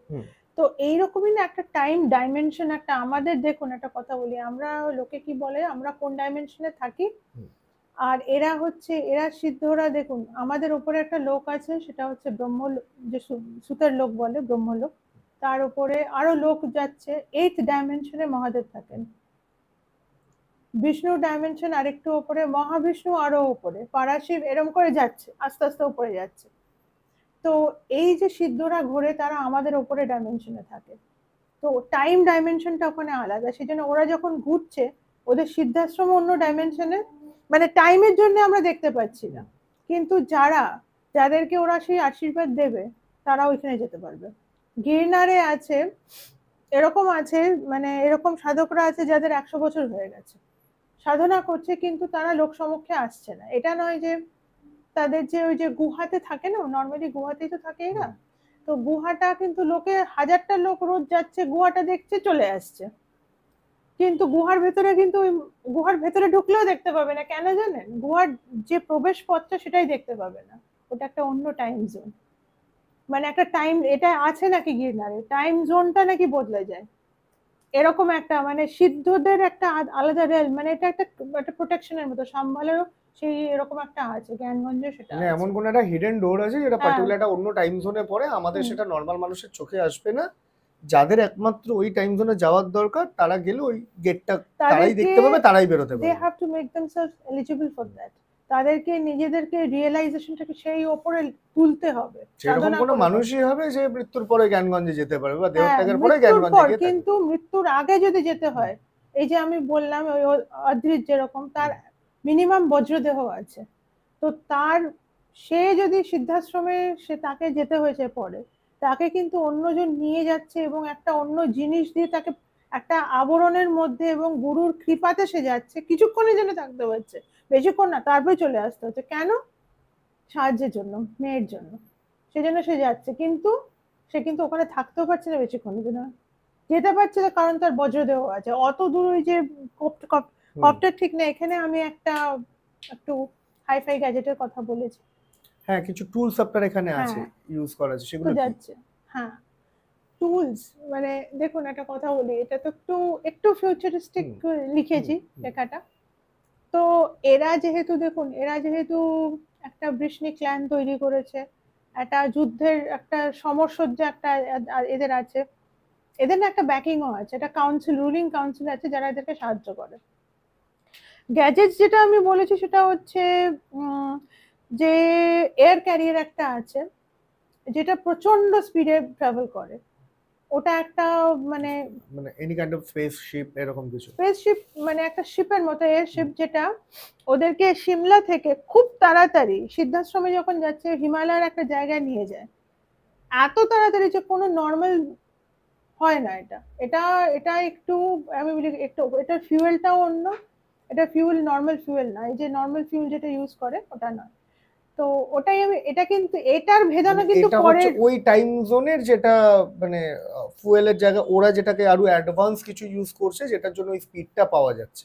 বলছি এদের কাছে একটা ফুয়েল আছে, ওরা হিমালয়ে গেল, হুম কিন্তু তখনই জ্ঞানগঞ্জকে কিন্তু যেতে পারেনি। হুম ওইখানে একটা খুব স্বর্গের মতো সুন্দর জায়গা আছে, ওখানে যখন মেডিটেট করতে বসলো তখন এদের সামনে একজন একজন অবতরণ করছেন, ইনি কিন্তু গার্জেন, যে দ্বার রক্ষা করে জ্ঞানগঞ্জের, সে যখন ছাড়বে রাস্তাটা তখনই এরা যেতে পারবে।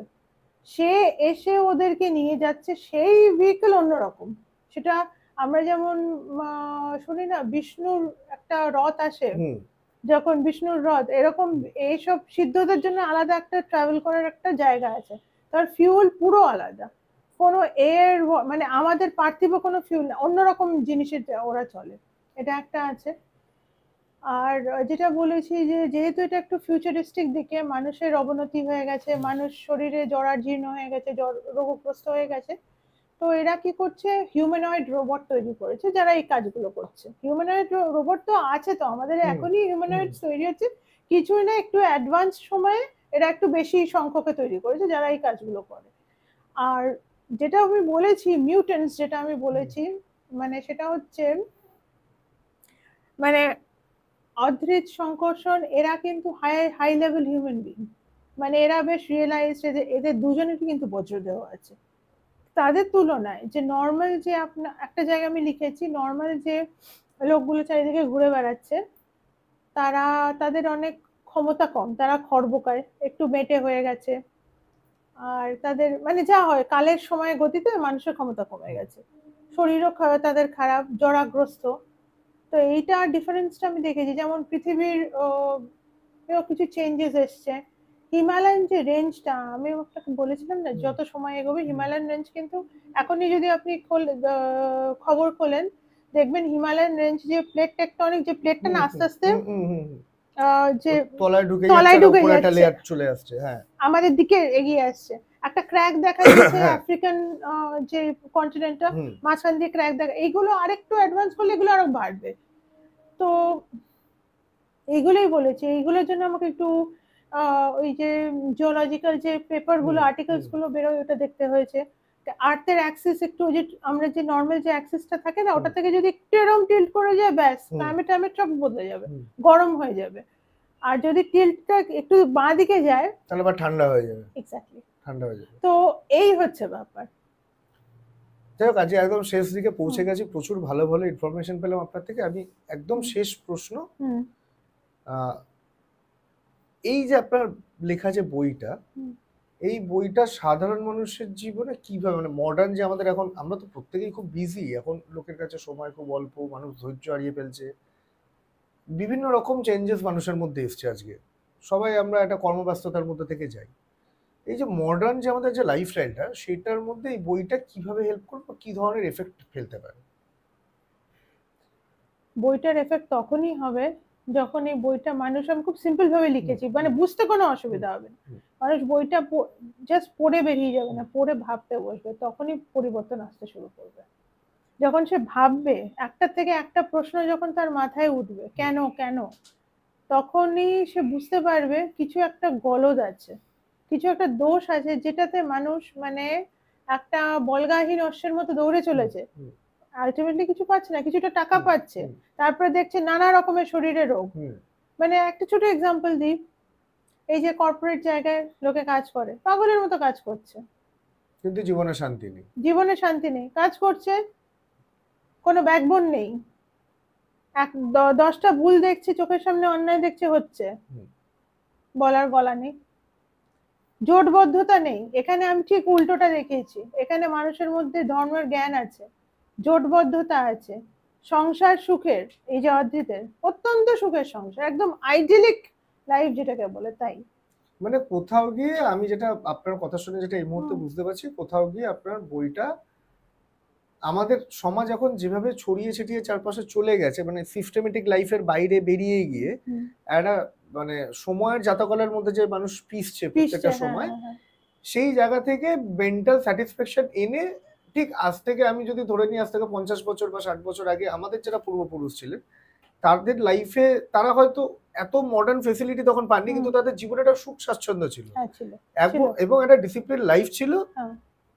সেই জায়গাটা এবং সব থেকে বড় কথা হচ্ছে মানুষের মনে মানবিকতাটা ছিল, যেটা একদম নেই যেটা এখন। আজকের ডেটে একদম নেই। মানুষ খুব মানে ধৈর্য হারিয়ে ফেলছে, কোথাও গিয়ে অসহিষ্ণু হয়ে পড়েছে।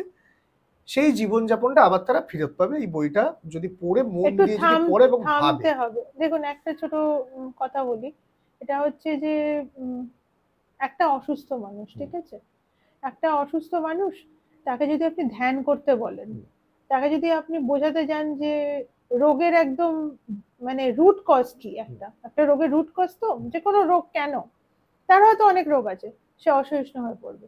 সে বলবে আমার এত শরীর খারাপ, আমি একটু মানে একটু বিশ্রাম করতে পারছি না, এলো জ্ঞান দিতে।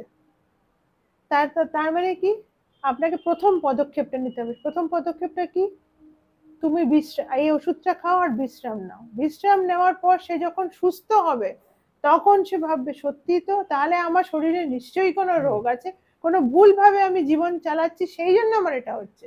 এইটা ভেবে যখন সে কাজ করবে তখনই তার জীবনটা বদলাবে। মানে বুঝতে পারেন, এই বইটা হচ্ছে শুরু, মানে জাস্ট দ্য বিগিনিং। এই বইটা দিয়ে যদি শুরু করে তাহলে মানুষ আস্তে আস্তে, আচ্ছা নারায়ণ কবচ এটা কি, এত এইটা বারবার কেন আসছে। আমি কিন্তু নারায়ণ কবচ অনেক জায়গায় লিখেছি। মানে কৌতূহলটা ক্লিয়ার হওয়ার একটা আমি জায়গা। আমি ওটা বাড়িয়ে দিচ্ছি যাতে মানুষ নারায়ণ কৌতূহলী না কবচটা হলে। নিয়ে ভাবতে গিয়ে আরো যাতে দুটো জিনিস জানতে পারে এবং সেখানে কৌতূহলটা তাদের ক্লিয়ার এবং জিনিসটাকে প্রপার বুঝতে পারে। একটা সাধারণ নারায়ণ কবচই যদি কেউ পাঠ করে বাড়িতে সঠিকভাবে, তার অর্ধেক প্রবলেম তার সলভ হয়ে যায়। তার এই যে ভয়, অ্যাংজাইটি সব চলে যাবে। এটা কিন্তু আমি নিজের লাইফে দেখেছি। এটা যেটা আমি কাজ করেছে দেখেছি, আমি সেটাই বলেছি। আর আরেকটা দিক দেখিয়েছি তন্ত্রের, যেটা এটা যে কত সুন্দর একটা জিনিস, দেবী আরাধনা। ওই জন্যই তো শক্তি কুমটা উপরে দিয়েছি, যে ওই এনাকে যদি কেউ আরাধনাও করে, বা মানে জীবনে সুখ স্বাচ্ছন্দ্য আনন্দ সব আসবে, কিন্তু one needs to be content. মানে আমি এতটা পেলাম, আমি খুশি না, আমার আরো চাই, কালকে আমার অতিরিক্ত ওটা চাই। চাহিদার জন্য হ্যাঁ তুমি যেও না, মানে তোমার যতটুকুনি ওটাই, দরকার জীবন চালানোর জন্য ততটুকুনি তুমি ডেফিনেটলি পাবে। ওটাই আমি দেখিয়েছি, যে অতিরিক্ত চাহিদা করে, গ্রিড করে, মানে প্রচন্ড লোভ করে কি হলো, এত বড় এই যে আমাদের যে অ্যান্টাগনিস্ট, মানে যে খলনায়ক বলতে হচ্ছে, তার এত ক্ষমতা ছিল, তার কি হলো, তার তো সব শেষ হয়ে গেল লাস্টের দিকে। তার সব সে তারপরে তাকে ধরে নিয়ে গেল। হ্যাঁ, তার মৃত্যু হয়নি, কেননা তার একটা পরিবর্তন হচ্ছে, এবং সে পরের বইতে একটা খুব বড় একটা পার্ট প্লে করবে। তো কেন করেছি, কারণ লোকটার মধ্যে অনেক গুণ আছে। শুধু একটা এখানেও আমি প্রমাণ, মানে এখানে আমি বোঝাতে চেয়েছি, একটা দোষ সব খোঁজ শেষ করে দেয়। একটা রিপু যদি বেড়ে যায় মানুষের মধ্যে, লোভটাই আমি বলেছি, কেননা এখনকার দিনে মানুষের এই লোভটাই সব শেষ লোভের করে জন্যই মানুষ ধ্বংস হচ্ছে, এটাও খুব সত্যি কথা। ওটা ও কিন্তু ধ্বংস হয়ে গেছে লোভের জন্য। ওটাই আমি দেখিয়েছি। একটু যদি ভাবে দেখবে যে কতটা ডিফারেন্ট, মানে তাই তো এই, যদি প্রত্যেকটা চরিত্রের উপর ভাবে, প্রত্যেকটা চরিত্র থেকে কিছু শেখার আছে। যেমন ওনার স্ত্রী থেকেও শেখার আছে। ওনার যে স্ত্রী, অজিতের যে স্ত্রী, প্রত্যেকটা ক্যারেক্টার, মানে বিনা প্রয়োজনে কোনো ক্যারেক্টার আমি দিইনি। এমনকি ঘরের যে রান্না করে, যে একজন ভৃত্য, সে কিন্তু ভৃত্য না, তাকে এখানে নিজের ভাইয়ের মতো ভালোবাসা হচ্ছে, এবং সেও ততটাই লয়াল। এখনকার দিনে কিন্তু আমরা আমাদের বাড়িতে যারা আসে সবাইকে দেখুন, আছে ভালো আছে, কিন্তু অনেকের বাড়িতে কিন্তু আমি এখন অনেক বেসিক্যালি কমপ্লেনও পাই। আমাদের এখন মানে একটা মানসিকতায় তৈরি হয়ে গেছে, আমি পয়সা দিচ্ছি তুমি কাজ করছো, এক্সট্রা তোমার সঙ্গে রিলেশনশিপ দেখিয়ে লাভ না, নেই, তুমি টাকা নাও কাজ করো। যে কারণে মানুষ একটা মেশিনে পরিণত হয়েছে, মেশিন হয়ে গেছে।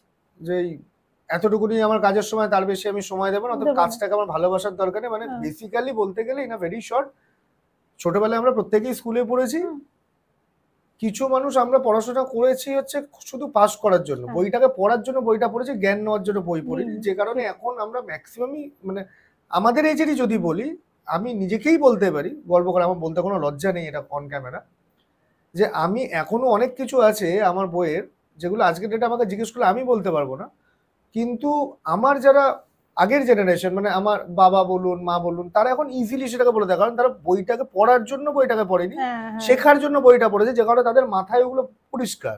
আমার এই পাস করতে হবে তাড়াহুড়ো করে যাতা করে পিসে আমি পড়েছি, যে কারণে আমি পাস করে তো গেছি, ভালো রেজাল্ট করে হোক যাই হোক, আর পাস করে গেছি, কিন্তু জিনিসগুলো আজকে আমার মাথায় নেই। ওই তো জীবনের সরি, জীবনের এসেন্সটা হারিয়ে ফেলছি। Exactly. ওইটাই আমি আমি চেয়েছি যে মানুষ ফিরে আসুক, দেখুক যে কি মানে জীবনটা আসলে আসল জীবনটা কত সুখের হয়। ওইটাই আমি পোর্ট্রে করেছি, খুব সুখের আর খুব সুন্দর জীবনের। যাই হোক, আজকে খুব ভালো লাগলো আপনার সঙ্গে কথা আমারও খুব বলে। ভালো লাগলো যে এত কিছু বলার সুযোগ পেলাম। হ্যাঁ, আমি অডিয়েন্সদের উদ্দেশ্যে একটা কথা বলে দেবো, একদম শেষে আমরা পৌঁছে গেছি। আজকে এর মধ্যে থেকে প্রচুর প্রশ্ন আমি আরো করতে পারতাম, ইন্টারভিউটাকে আরো বেশি চালাতে পারতাম, কিন্তু জানো তো সত্যি কথা বলতে এটা কোনো লাভ হবে না। আপনারা যতক্ষণ না নিজে ভালোবাসবেন, নিজেরা বুঝবেন, পুরো ভিডিওটাকে ধৈর্য ধরে দেখবেন স্কিপ না করে। কারণটা কি, আমি হয়তো এখানে কিছু প্রশ্ন করবো, আপনার শুনতে ভালো লাগবে না দিনের শেষে আপনি দেখবেন চলে যাবেন, একটা হয়তো লাইক একটা শেয়ারও আমরা পাবো না, না পেলেও কোনো অসুবিধা নেই, আমরা পাওয়ার জন্য কাজ করছি না, আমরা মানে এই দিকটাকে তুলে ধরতে চাইছি। সুতরাং ব্যাপারটা কি জানেন তো, মানে আমি চাই আপনারা পুরো ভিডিওটা দেখার পরে আপনারা কমেন্ট সেকশনে এসে কমেন্ট করুন যে আপনারা ইন ফিউচার সুয়াতিদির মুখ থেকে আর কি কি সম্বন্ধে জানতে চান। তাহলে আগামী দিন আবার আমরা ওনাকে ডেকে পাঠাবো, আবার ওনার সঙ্গে বসবো, অনেক ভালো ভালো জিনিস নিয়ে টপিক নিয়ে আমাদের মধ্যে আলোচনা হতে পারে। এখানেই এটা শেষ নয়, এখান থেকে জার্নিটা শুরু। আর প্রত্যেককে একটা করে রিকোয়েস্ট করবো আমি, যারা বই পড়তে ভালোবাসেন তাদেরকে তো অতি অবশ্যই তারা যাবেন, বইটাকে কিনবেন, অ্যামাজন থেকে কিনে পড়বেন, অনেক কিছু জানতে পারবেন, শিখতে পারবেন। আমি তো ডেফিনেটলি পড়বো, আমাকে আজকে উনি গিফট করেছেন একটা কপি বইয়ের, এবং আমার টিম মেম্বারদেরকেও উনি গিফট করেছেন একটা করে কপি, প্রত্যেককে আমরা প্রত্যেকে পড়বো। আপনাদেরকেও রিকোয়েস্ট করবো আপনারা বইটা যান, অ্যামাজনের লিঙ্কগুলো চ্যানেল ডেসক্রিপশনে দেওয়া থাকবে, আপনারা ওখান থেকে নিয়ে সরাসরি পড়তে পারেন। এবং যাদের বই পড়ার অভ্যেস নেই তাদের জন্যও বলি, কিউরিওসিটি তো প্রত্যেকের মনে থাকে, আমাদের থেকে বিভিন্ন গল্প শোনেন, ভূতের গল্প শোনেন, এটা যেরকম ভালোবেসে কিউরিওসিটি থেকে শোনার চেষ্টা করেন, এটাতে কিন্তু আসলে কিছু পাবেন না শুধু এন্টারটেনমেন্ট ছাড়া। কিন্তু জীবনে দাঁড়াতে গেলে শুধু এন্টারটেনমেন্টের দরকার নেই, আরো অনেক কিছু দরকার আছে। মনে হয় শিক্ষাটা সব থেকে বড় দরকার জীবনে, এবং সেই সঠিক দিশায় চলতে গেলে একবার একটু আমার কথাটা ভেবে দেখবেন বা আমাদের টিমের কথাটা ভেবে দেখবেন, বইটাকে কিনবেন, কিনে পড়বেন, আগামী দিন সেটা নিয়ে কমেন্ট করবেন। নমস্কার।